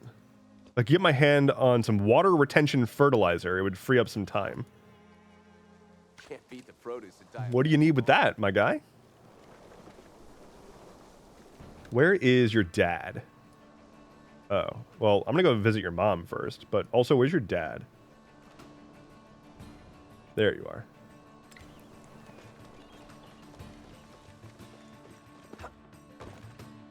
May start playing. I need a new game. My last game was not chill. I need to switch it up. I'm that way right now with TV. I have been watching The Bear, and I got to season 3, and it turns out season 3 of The Bear, I don't like it. I think I don't like season 3 of The Bear. Season 1 and 2 are great. Season 3 has been a dredge so far. Hello. And I'm just like, I need something else. So I went back to watching some of the more recent Game Changer episodes, and holy fucking shit, I haven't laughed so hard. Nothing beats Dia Family Produce. Hello, One Bad Panda. Sup, nerd. You okay, bud? Oh.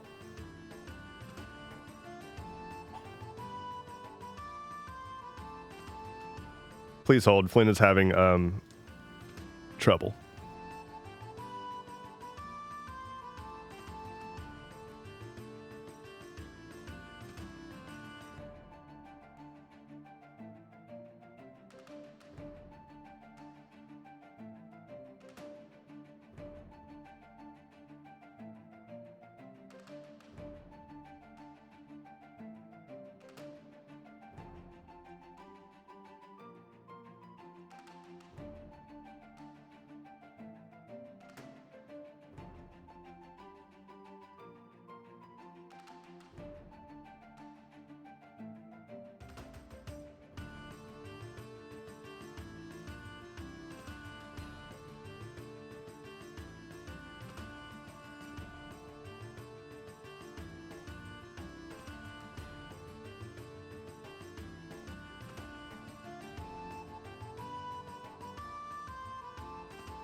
Okay, hello.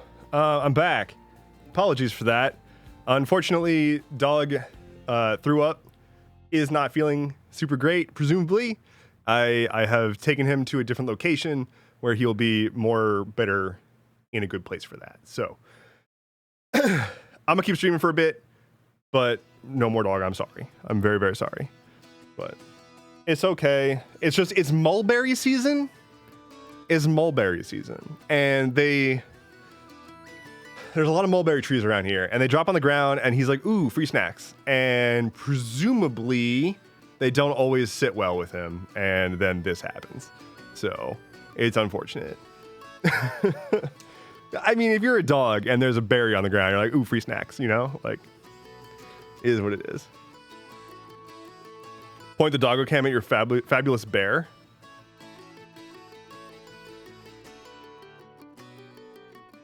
Beard.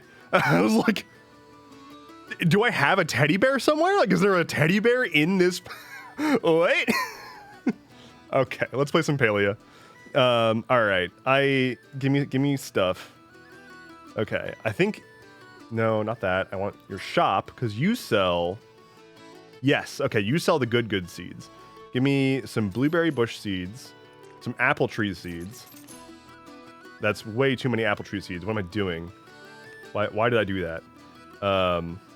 Ooh, gardener's plaque? Fuck yeah. Oh, shit. I'm out of money. I'm poor. I wanted the rest of the stuff. Okay, whatever.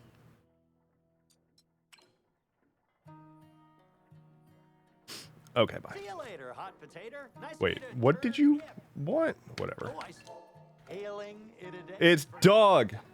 The dog is back. Do you know where any human overseer stations are? Stares at me blankly. Sigh. What ails you, my four-legged friend? Oh, woo. Would a head pat help? Rough. Okay, good. Tao seems to be in an extra playful mood. A spotted choppa tail would make the perfect toy to smack around. Okay, I don't have that on me, but I think I have that somewhere. Hello, epic failure. What's up? What do you want? Back to my business. Tao is the best boy. Tao is best boy, for sure. Sifu is also best boy. Mountain Morels? Okay. Kenley, you're so short. Why are you so short? What? All right, what do you want? An Azure Choppa Tail. That's so fucking extra. How might I be of service today? Tomato pickles. Okay, I think I actually do have that. Ashura. A channel catfish. Okay. That's a good amount of requests gotten. Let's get back. Well, let's stop by Zeki's place real quick. Actually, do I have? I do. I had a coin. Give me some corn seeds and potato seeds. And then wheat. I think I need these things. Oh wait, someone wanted a Mountain Morel. Weed block fertilizer, Hydrate Pro fertilizer? Is that what Nio wanted? Maybe. I don't fucking remember. Who can remember anything ever? Not this guy. But I do need some pantry staples, need some sugar, need some salt, need some malt. Hey, time for a drink. I can take a sip. Thank you, Sylvie.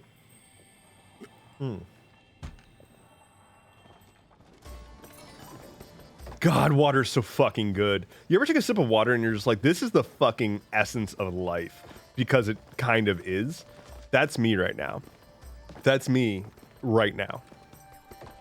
I put water in the old gullet, and let me tell you, it went down smooth. Get back home. I'm gonna get back home. I'm gonna change up my fit. I'm gonna try to get as many gifts as I can. Be like fucking Santa Claus. Give them out. Only with coffee?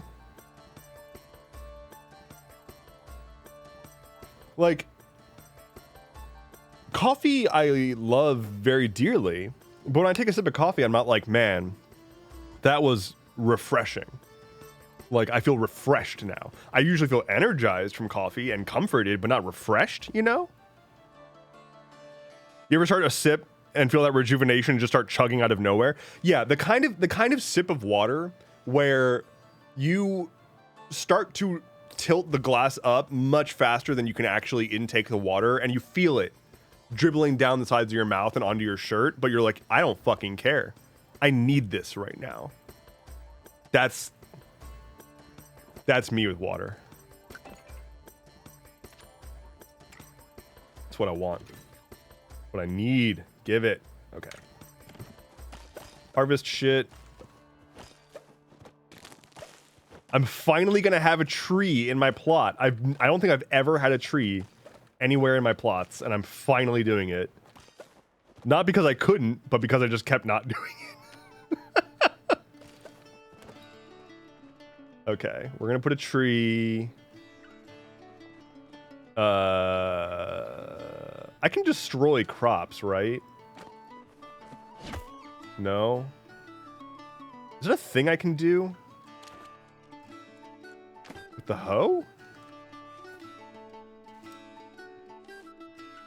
How do I destroy crops? Axe? Right click and hold with the hoe. Oh, yo, that fucking alt fire. Oh shit. Damn. Equipping the suppressor. I had no idea. This is entirely new to me. I had genuinely no idea. I've never seen this animation before. Well, okay, cool. Oh, but trees are 3x3, aren't they? So I need to do a bit more.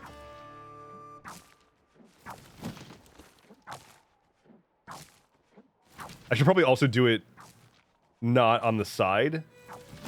Maybe even in the middle? I'm just like destroying all of my shit at this point. But I don't need more tomatoes. I'm just flushed with tomatoes. Okay. Hoe it up. Get that exquisite hoe out. Put that exquisite hoe to work. Never not funny. Literally never not funny. Thanks, Dev. Peace, y'all. Take care, JT Bing Sing. Take care. Thank you for hanging out. Okay, where's my tree seed? Where's my tree seeds? Oh, it's right there. Whoa. A tree. Inventory full? From what? Oh, I swapped out a fertilizer. Okay. Let's put some shit away. Let's get out some fertilizer. And let's plant the rest of our crap. I believe I got blueberry seeds? Yes. Hell yeah. Blueberry there. Kill this. I'm a regular green thumber. I'm a fucking botanist over here. Look at me. Just call me Matt Damon. In space. With Childish Gambino saving the day. Okay, for anyone who has seen the movie The Martian, I was not expecting a Donald Glover out of nowhere. The Dong Lover appeared and was like, I'm the scientist that saves the day. And I was like, sure, Dong Lover, like, sure, that's great. I'm really surprised that you're here. And, like, your character was introduced in the third act. Like, out of nowhere, they're just like, by the way, all of the problems in this movie are fixed by Donald Glover in the third act. So that's the plot. Enjoy. All right, I should just plant the rest of my shit, huh? Get a full crop going. Now that I've got my tree.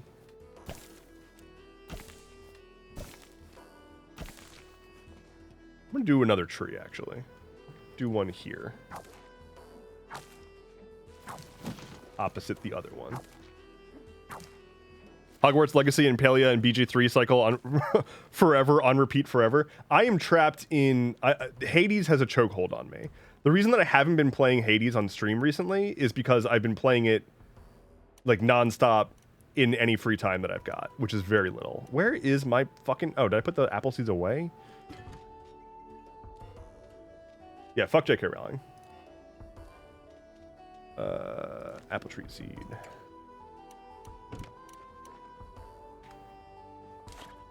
Okay. Hades 1 or 2? 1. I haven't touched Hades 2 yet, which, as far as I know, has been in, like, early access for, like, a year now, I think? But I really just want to play the game when it releases in full. Like, I don't want to play the game and then come back to it and play it when it comes out. I want to experience the game when it's done, I think.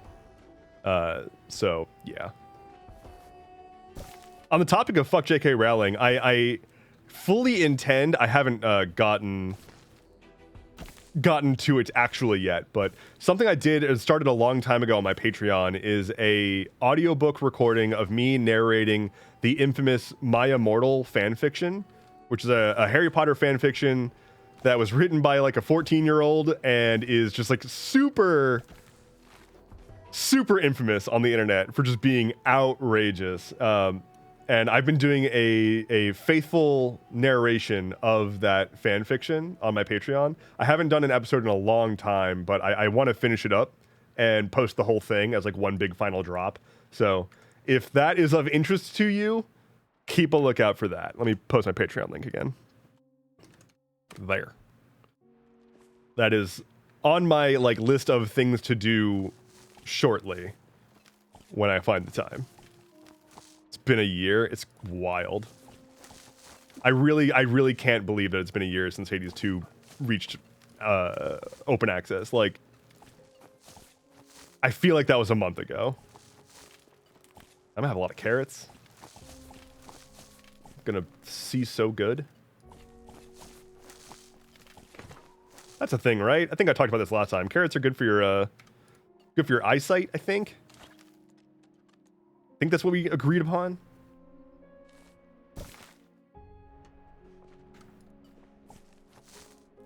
Is that everything? Yes. All right, let's put down some fertilizer.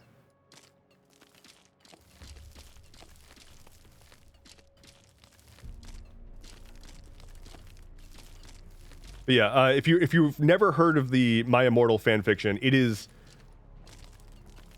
oh my god, I don't even know how to begin. Like, it follows the adventures of a like very Mary Sue character who becomes like the main character at Hogwarts, and everyone is now in Slytherin, including Harry Potter, who doesn't go by Harry Potter anymore. He goes by Vampire. So he's Vampire Potter because he likes the taste of blood.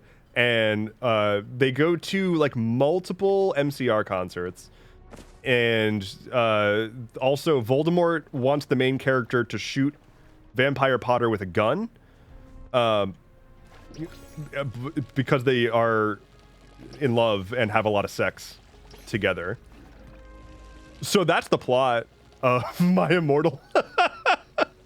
It's so good. Oh my god. I think my favorite line from the entire fanfic would be, oh, I said, I was beginning to get an orgasm. The sex scenes are very good.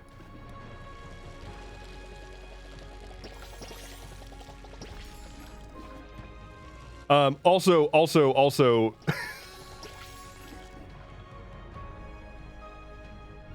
the first time that the main character has sex, she gets caught.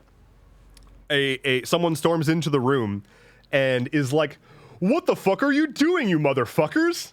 And someone comes in the room, says, "What are you doing? Or what the fuck are you doing, you motherfuckers?" It was Dumbledore.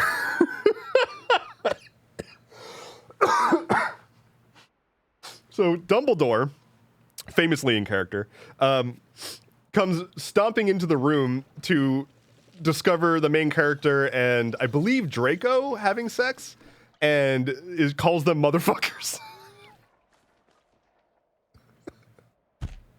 So, yeah, I've done the first, I think, like 22 chapters out of, I think, 44. I shit you not. There's time travel, and they meet Marty McFly. Marty McFly is a character in this Harry Potter fanfiction of Marty McFly of Back to the Future fame. Is a literal character in this fanfiction. They go back in time before Hot Topic exists, but don't worry, it's okay because we've got Hot Issue. That's the story that does exist in this past reality, not Hot Topic. How old is the main character? I think 17? 17, I think.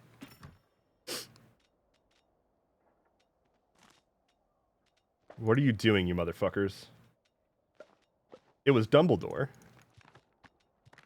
Of course. Classic Dumbledore. Oh, we need more music. Jangly vibes.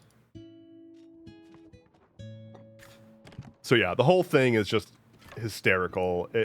I first encountered it when my college roommate read it as a bedtime story to me and another roommate as we were like very, very drunk falling asleep one day.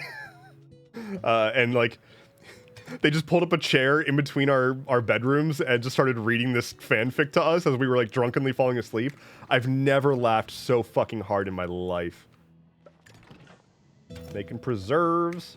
Okay, someone wanted tomato preserves. Did I get that? There we go. Pickled tomato. Split stack. How do I get one? Whatever. That's the most amazing thing. God, it was so good.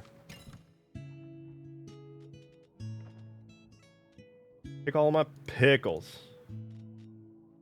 Put this away. Put this away. All right, I'm gonna change my outfit, and then we're gonna go be Santa Claus and just give everyone fun presents. So okay, let's change it up. Yeah. What are we doing? Let's bring back the beanie. Where's the beanie's good.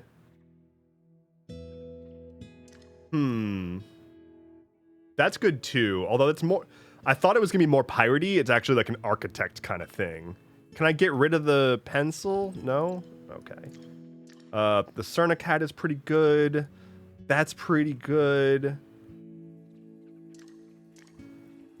Let's start with the beanie. We want a spring vibe, right? Right? What we need spring vibes. That's kind of spring vibes. The Buccaneer set is always very good and does not work with these shorts. Oh man, that's really good. Where's the springtime fashions? The Sir? I mean, a simple t-shirt, I guess. Ooh. Oh, the arms are out. Yo, wait a minute. The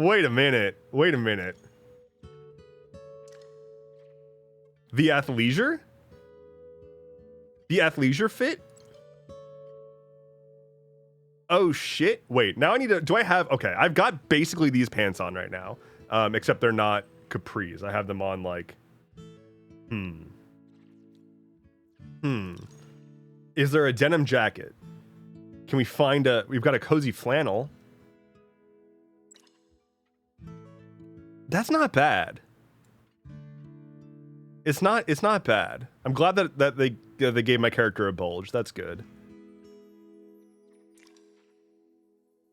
I don't know how I feel. I feel like the hat needs to change. I think the hat's gotta change.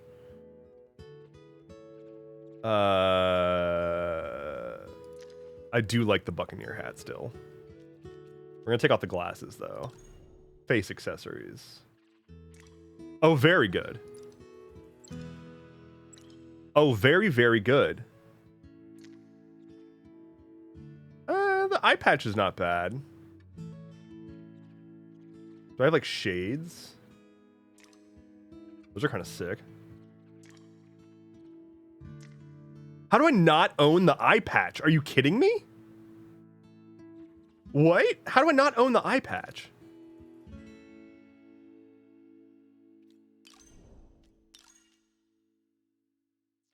Okay. Face coverings. The beard. Wait, I can't have... You're telling me I can't have a beard and wear a mask? At the same time? That's some shit. World-renowned googly eye haver. Ah, I wasn't done. Okay, makeup. Sort of a smoky eye.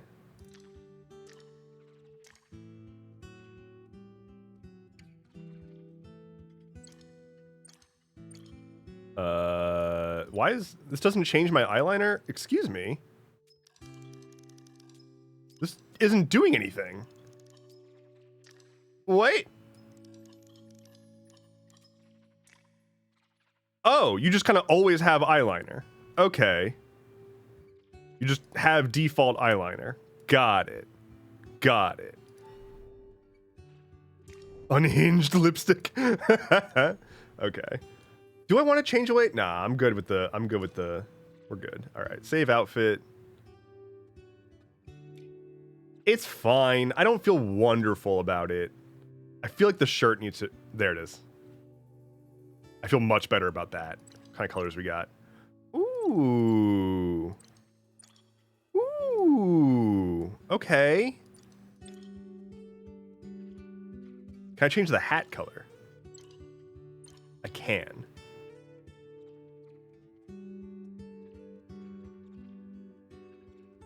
I still don't know. It doesn't quite work, you know? Like it doesn't, it's not quite where I want it to be. But I don't know what else I could put there. Aside from the Choppa beanie. All right, let's go give out some fun gifts to all of our favorite people. Now that they're asleep, I'm gonna break into their house and give them stuff. Let's see who wants what. You want a tomato. Okay. And you want pickled tomatoes. Okay. The tomato, pickled tomato, mountain morel. Let me start pulling these out before I forget. Tomato, pickled tomato, mountain morel.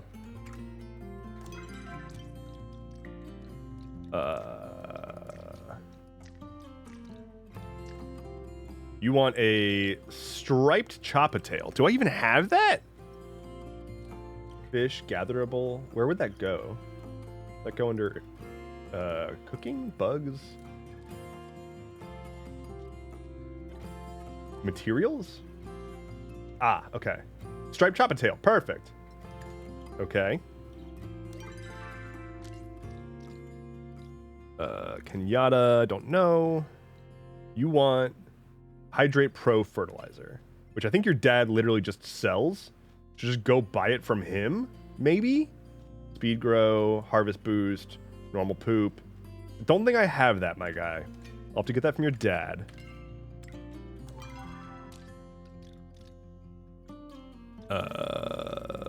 Wrath, nope. Seafood, nope. Subira, nope. Tao wants a spotted choppa tail as opposed to striped. Okay, I think I've got one of those too, it seemed. Spotted. Okay.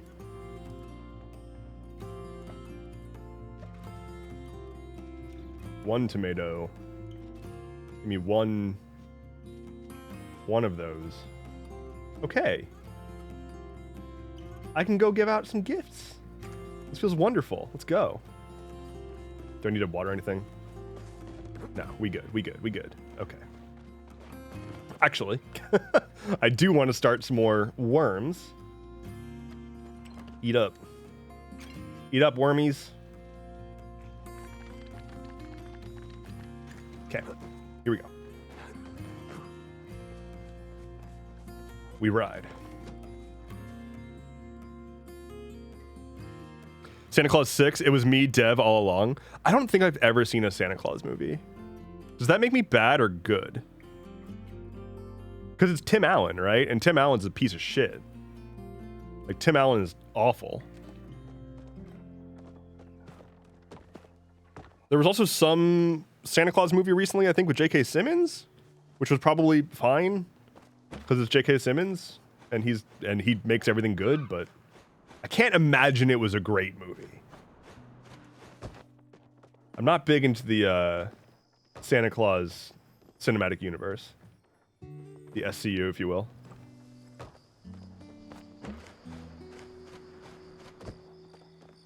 Wait, everybody's asleep, huh? Who do I go to then? Okay, I'm gonna go to Dad first so I can buy the thing for his son, since apparently he won't just help him out. Code Red, I thought it was fun. Is that what the movie was called? I saw literally nothing about it, so I will accept anyone's input on how the movie was. I just kind of assumed it's a you know, relatively throwaway holiday movie kind of release.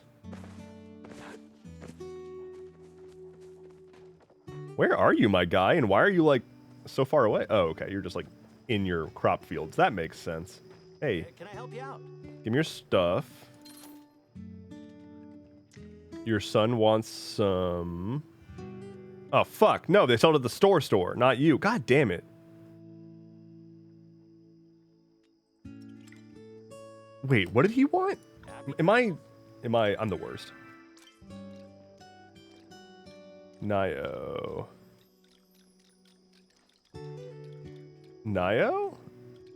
There you are. You want Hydrate Pro fertilizer, which is not for sale by your dad for some reason. Also, why do you want to talk to me? What do you want? Knock me over with a pecky feather. They're at it again.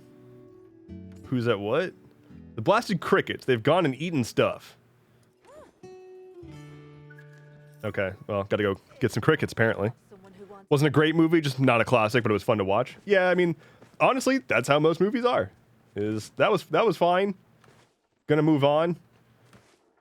Okay, let's go get that fertilizer. I am omni-focused on this fertilizer. What did I watch recently that was just fine? Oh, I recently went back and rewatched Captain America Civil War and realized that the movie is just kind of fine. Like, it's fine. There's a lot that goes on, but the more I was watching it, the more I was like,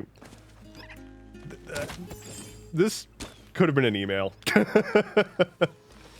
I do like Zemo, though. He's a good villain. I liked Falcon and Winter Soldier. That was a good continuation of that plot line, but yeah. Civil War, I think, was cool in the moment. I remembered it being better than it actually was, but I think it was largely more the spectacle than it was like things that are actually happening in the plot.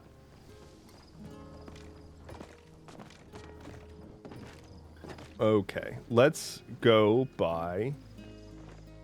That's how I felt with Thunderbolts. It was just okay. I've actually heard really good things about Thunderbolts. I've heard it's good and not just Marvel good, but I also haven't seen it, so I cannot comment specifically. Okay, Nio. I got your fucking poop.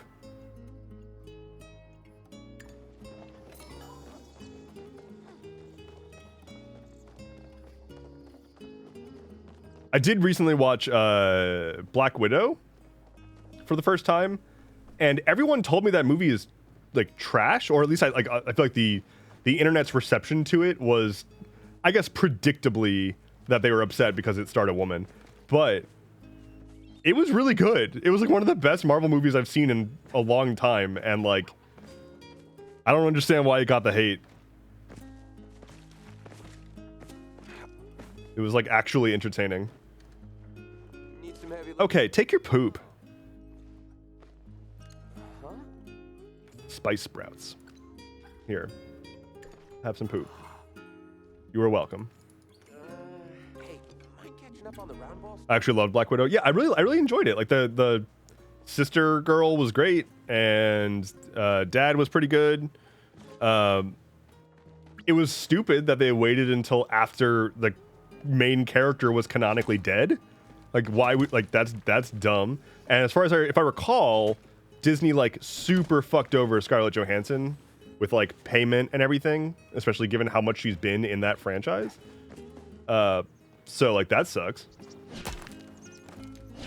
But as far as like the movie itself, it was actually a pretty good movie, as opposed to a capable Marvel movie, which most Marvel movies are capable.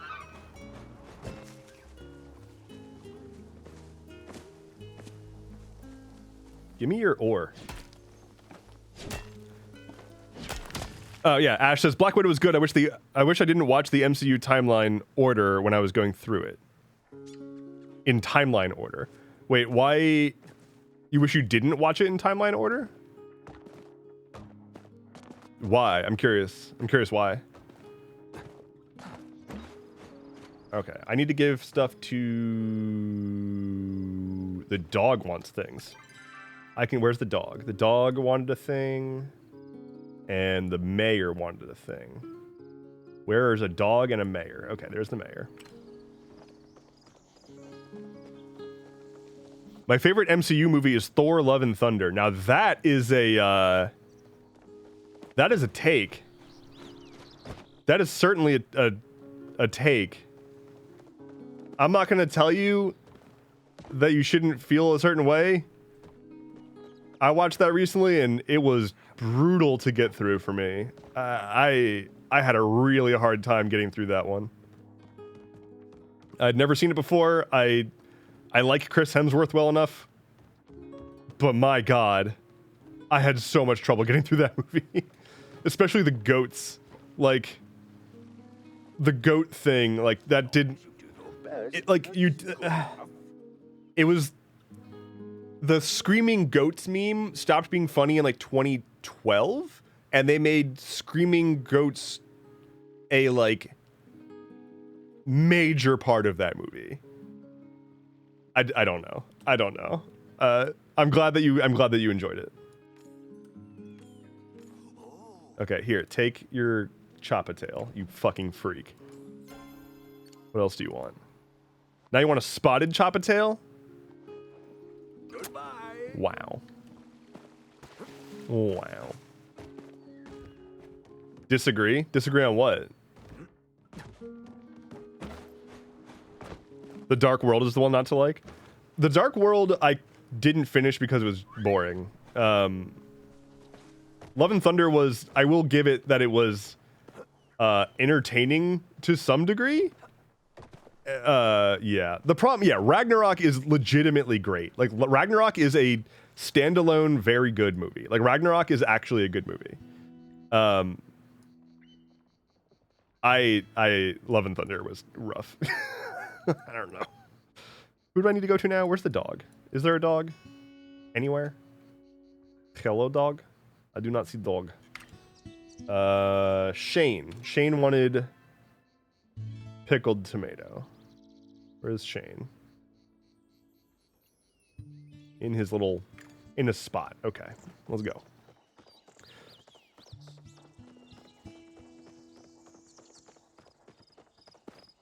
Yeah, Ragnarok was really good. Love and Thunder was... I don't know what they were going for. The main thing this is what I remember from that movie. The tone was all over the place. It was like they tried to make it like Thor has complex feelings and emotions about a very difficult position that he's in. And then like 2 seconds later, it was like, and now here's a sequence that makes this a kid's movie. But then like one scene prior, there was like extremely graphic, bloody death and swearing and sex jokes. And it's like, what do you do? Like, who is this for? Like, there was that scene towards the end where like Thor like rallies a bunch of children to fight and is like, yeah, and there's like a big like the kids saved the world scene, but it's like literally right before that was a sex joke, like a really crude sex joke. I don't know. I feel like they just didn't know what they wanted to do with it. How might I be of service? Take your pickled tomatoes.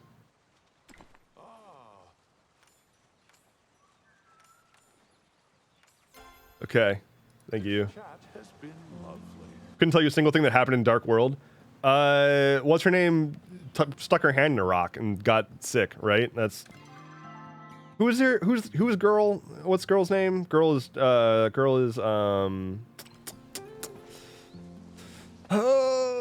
Keira Knightley. Who's the other one that's not Keira Knightley? Natalie Portman. I think it's Natalie Portman, right? Natalie Portman and Keira Knightley are the same person. Like, literally the same person. You cannot convince me otherwise. I'm pretty sure I've said this on stream before and got lambasted on stream for saying it, but... Here. You get a Chop-a-tail because you're a good dog. Someone wanted a tomato? Who wanted a tomato? Like, just a tomato.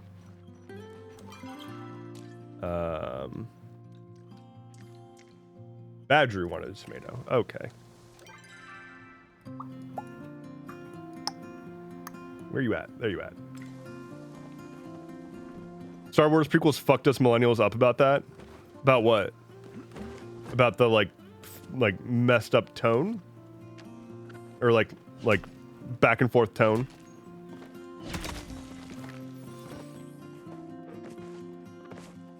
Natalie Portman, Keira Knightley. Got it. Yeah. No, yeah. Same person. I don't know. I don't know how you're supposed to tell the difference.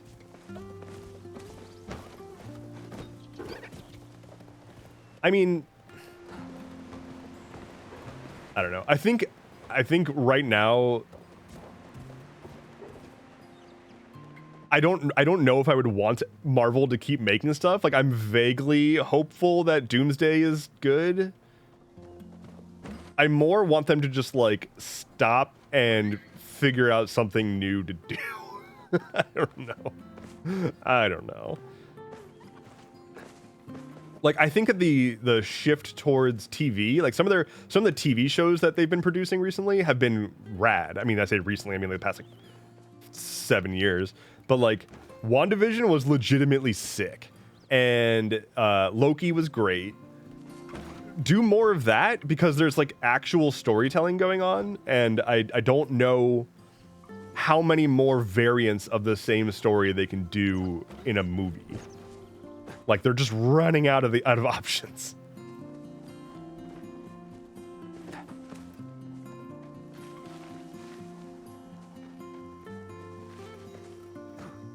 Take a tomato. Would you like a tomato? Here you go. I'm gonna hand you a tomato. You do what you want with it. Don't fuck that tomato.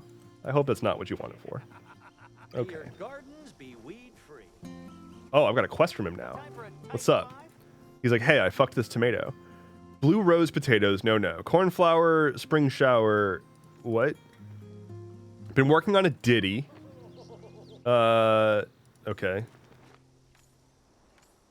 What do you want? Okay. I'll see you around, unless I... Is Marvel Thunderbolts any good? I've heard good things about it. Someone else in this chat recently said it was fine. Unclear? What if they did Marvel Zombies for the next flick? Well, they already did that with What If, though. Like, they did a What If zombie thing, which I guess wouldn't stop them from doing more, but... Tis what it tis. Hey, Choppa. Get killed. Get shot in the face.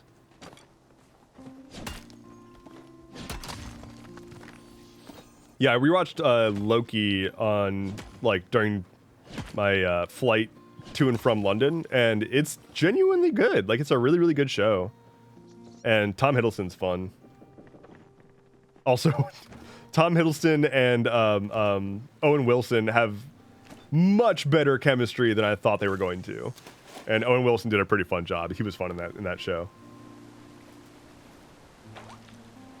But if you haven't seen the behind the scenes on WandaVision, It's so worth watching.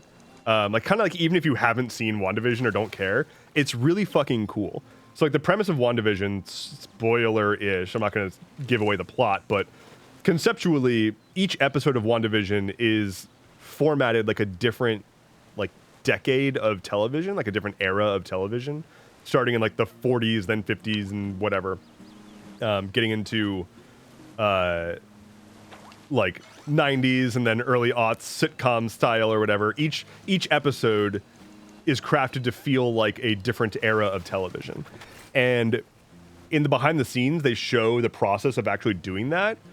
And especially the earlier episodes, they didn't just like put a filter on shit and say like, oh, look, it's black and white and it has film grain, so it looks kind of old. They actually used like the type of lighting rigging and systems that they would use for making shows back at that time period. So when they needed to do like magic and stuff, they used like fishing line to make stuff move around. They actually rigged up all the fishing line to make stuff move so they would look like how it would look if it was made at that time. And they even have like, they had an actual live studio audience. They did all of that. They actually recorded it like a 3-cam sitcom recorded back in the day, which is really fucking cool. And like the lengths that they went through to do that, they show you, like they have all the tech people walking through how they did all of it. They show you specifically like how they put together all these different eras of tech and make them look good. So it was really cool to see that. It was really sweet. My shit's got weeds, and Nayo's here. Hi, Nayo. Said great things about you. Oh, hey, I wasn't expecting you here. You're at my house. You can do my taxes. Kenyatta and Mom haven't forgiven me for last time. I really let them both down. I want to make it better. Somehow it feels like nothing I do makes a difference. Same, guy. I'm Palia's worst son and boyfriend. I know how that feels. Go check on Kenyatta? Oh, I'll check on Kenyatta for you. That's good. That's good. I can check on Kenyatta for you. Hope you don't mind if I check up on her in some ways you may not approve of. Give me tomatoes.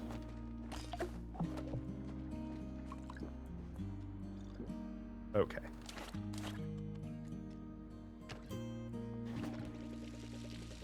Dev goes over to Kenyatta and checks out her ass.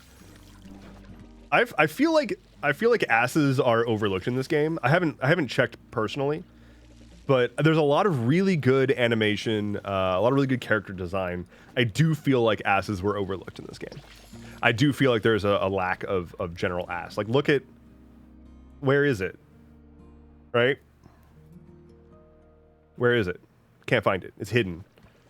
There isn't like an ass slider. There isn't a junk in the chunk slider when you're designing your character.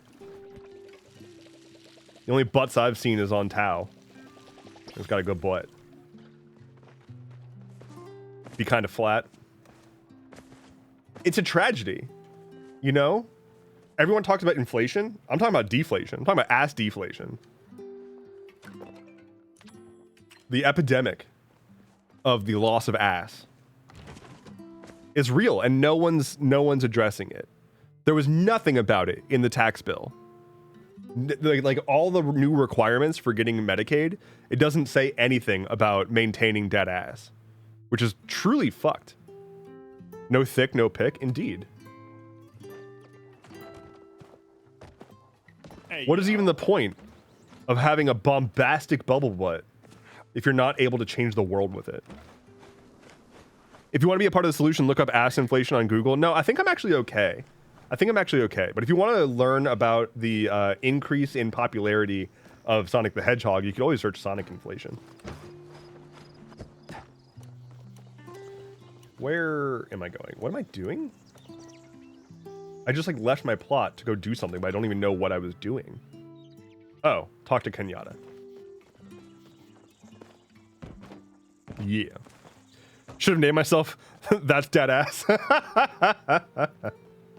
you read Crime Time? Hi, Kenyatta. Nayo wanted to apologize. For what? I don't think you ticked me off lately. Lol, she doesn't care. Anyway, chat with Kenyatta. What's up? What do you want? You always eat stuffy, fancy food for dinner. I want carrot soup. Well, I don't have carrot soup on me. But I can go make you some carrot soup. I can make you some carrot soup. Let's do that real quick. Let's go make our girl some carrot soup.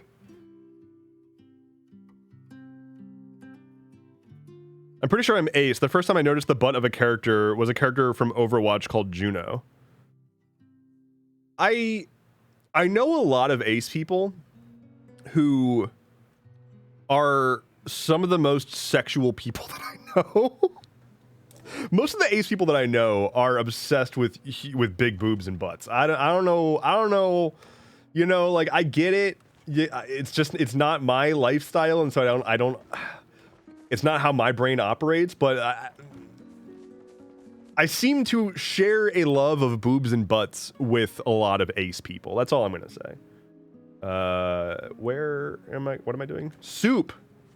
Soup is what I'm making. Carrot soup is what you wanted. Okay, make. Let's go. Chop that garlic. Classic ingredient.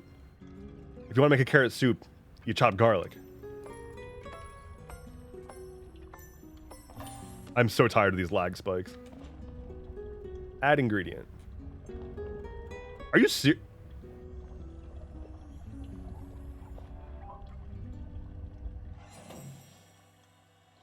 The creamy carrot soup had one ingredient, and it was garlic. I mean, I know there was other ingredients that it consumes when you start the recipe, but like... Creamy carrot soup. Go chop some garlic. Cook it up. You got your carrot soup. Dev, are you Ace or just saying that you are in solidarity with Ace people in the approval of boobs and butts? If liking boobs and butts is the requirement for being Ace, then I guess I'm Ace. No, I am very much not Ace. Very much not Ace. I'm definitely, you know, standing in solidarity with Ace people, and like Ace is the Ace spectrum is huge and real and complicated, and I understand that. I also am consistently blindsided when I talk to somebody and they tell me that they're Ace, and then they like are the best flirter I've ever met, or like point out someone's got a sick ass.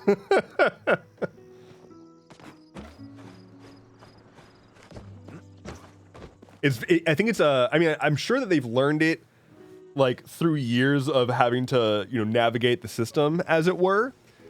It's very shocking to like when I talk to an Ace person, it like the part of my brain that is constantly evaluating attraction, essentially, just like puts a big smudge over them, because like, okay, I shouldn't,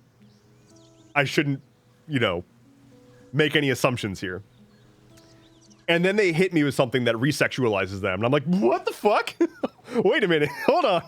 I feel like I've just been, I just got flashbanged. Especially now ruining your life. You don't have to be sexually attracted to someone to appreciate dad ass. Absolutely. Yeah, I mean, I remember walking to work one day, and I had to stop because I saw dad ass. Like, I saw dad ass, right? Like the, like capital D, capital A, dad ass. Dad ass walked by me. And I had to legitimately stop. I was taken aback for a second. And it had nothing to do with like, I want, you know, I'm horny and whatever. It had everything to do with just like, whoa, that is that ass. I didn't expect it to grace me with its presence this morning, but it did. So much. This was like a decade ago. I remember. That's how much it was. It was. But also, Demi is in the Ace spectrum, so you only lack. It's only a lack until you have a connection. Demi, being on the Ace spectrum is a thing that I didn't know for a long time and thought were two mutually exclusive things, and it really, really, really confused me. But learning that Demi is a like part of Ace helped a lot. that clarified a lot of things. When Dad asks, it's just right. Cartoon Mortal says, I feel like it's a lot easier to flirt if not trying to achieve sex as the end result. Yes, and unfortunately, sometimes people don't realize that that's what's going on, and then it gets dangerous. I have definitely flirted casually with no actual intentions, only to cause confusion in either people that were involved in the conversation or onlookers who didn't understand the dynamic, and it can get messy. Flirting is such a strange, like, it's a thing I really like to do. It is often where my communication just kind of naturally goes if I'm comfortable with you, and it's dangerous. Like, it's genuinely tricky sometimes. I have absolutely, I assume I have accidentally led people on when I never had even the remotest intention to do as such, or thought that it was like, I thought that I was very clear that I am engaging in a friendly capacity, and it was like taken more intensely than I thought, and I'm like, that's not what I was going for. Now I gotta either like let you down or Me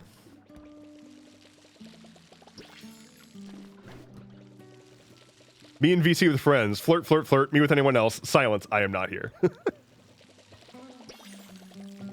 How does one compliment someone semi-regularly without it being flirting?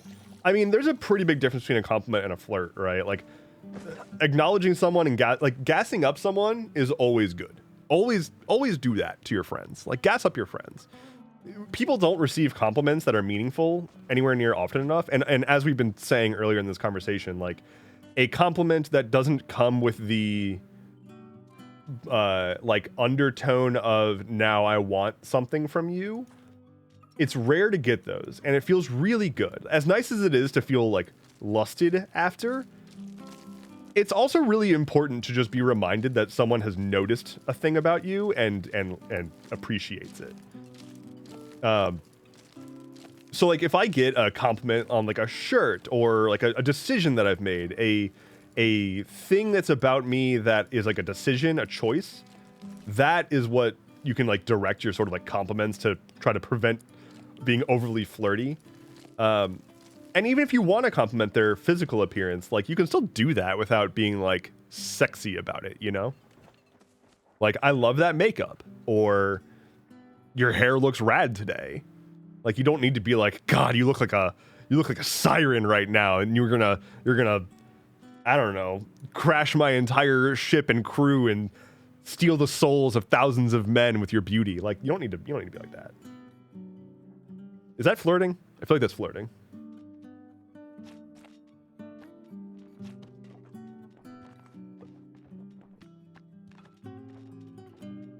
Walking up to someone and be like, your eyes are the color of the sea after a storm that stole the souls of 200 able-bodied men. Very romantic.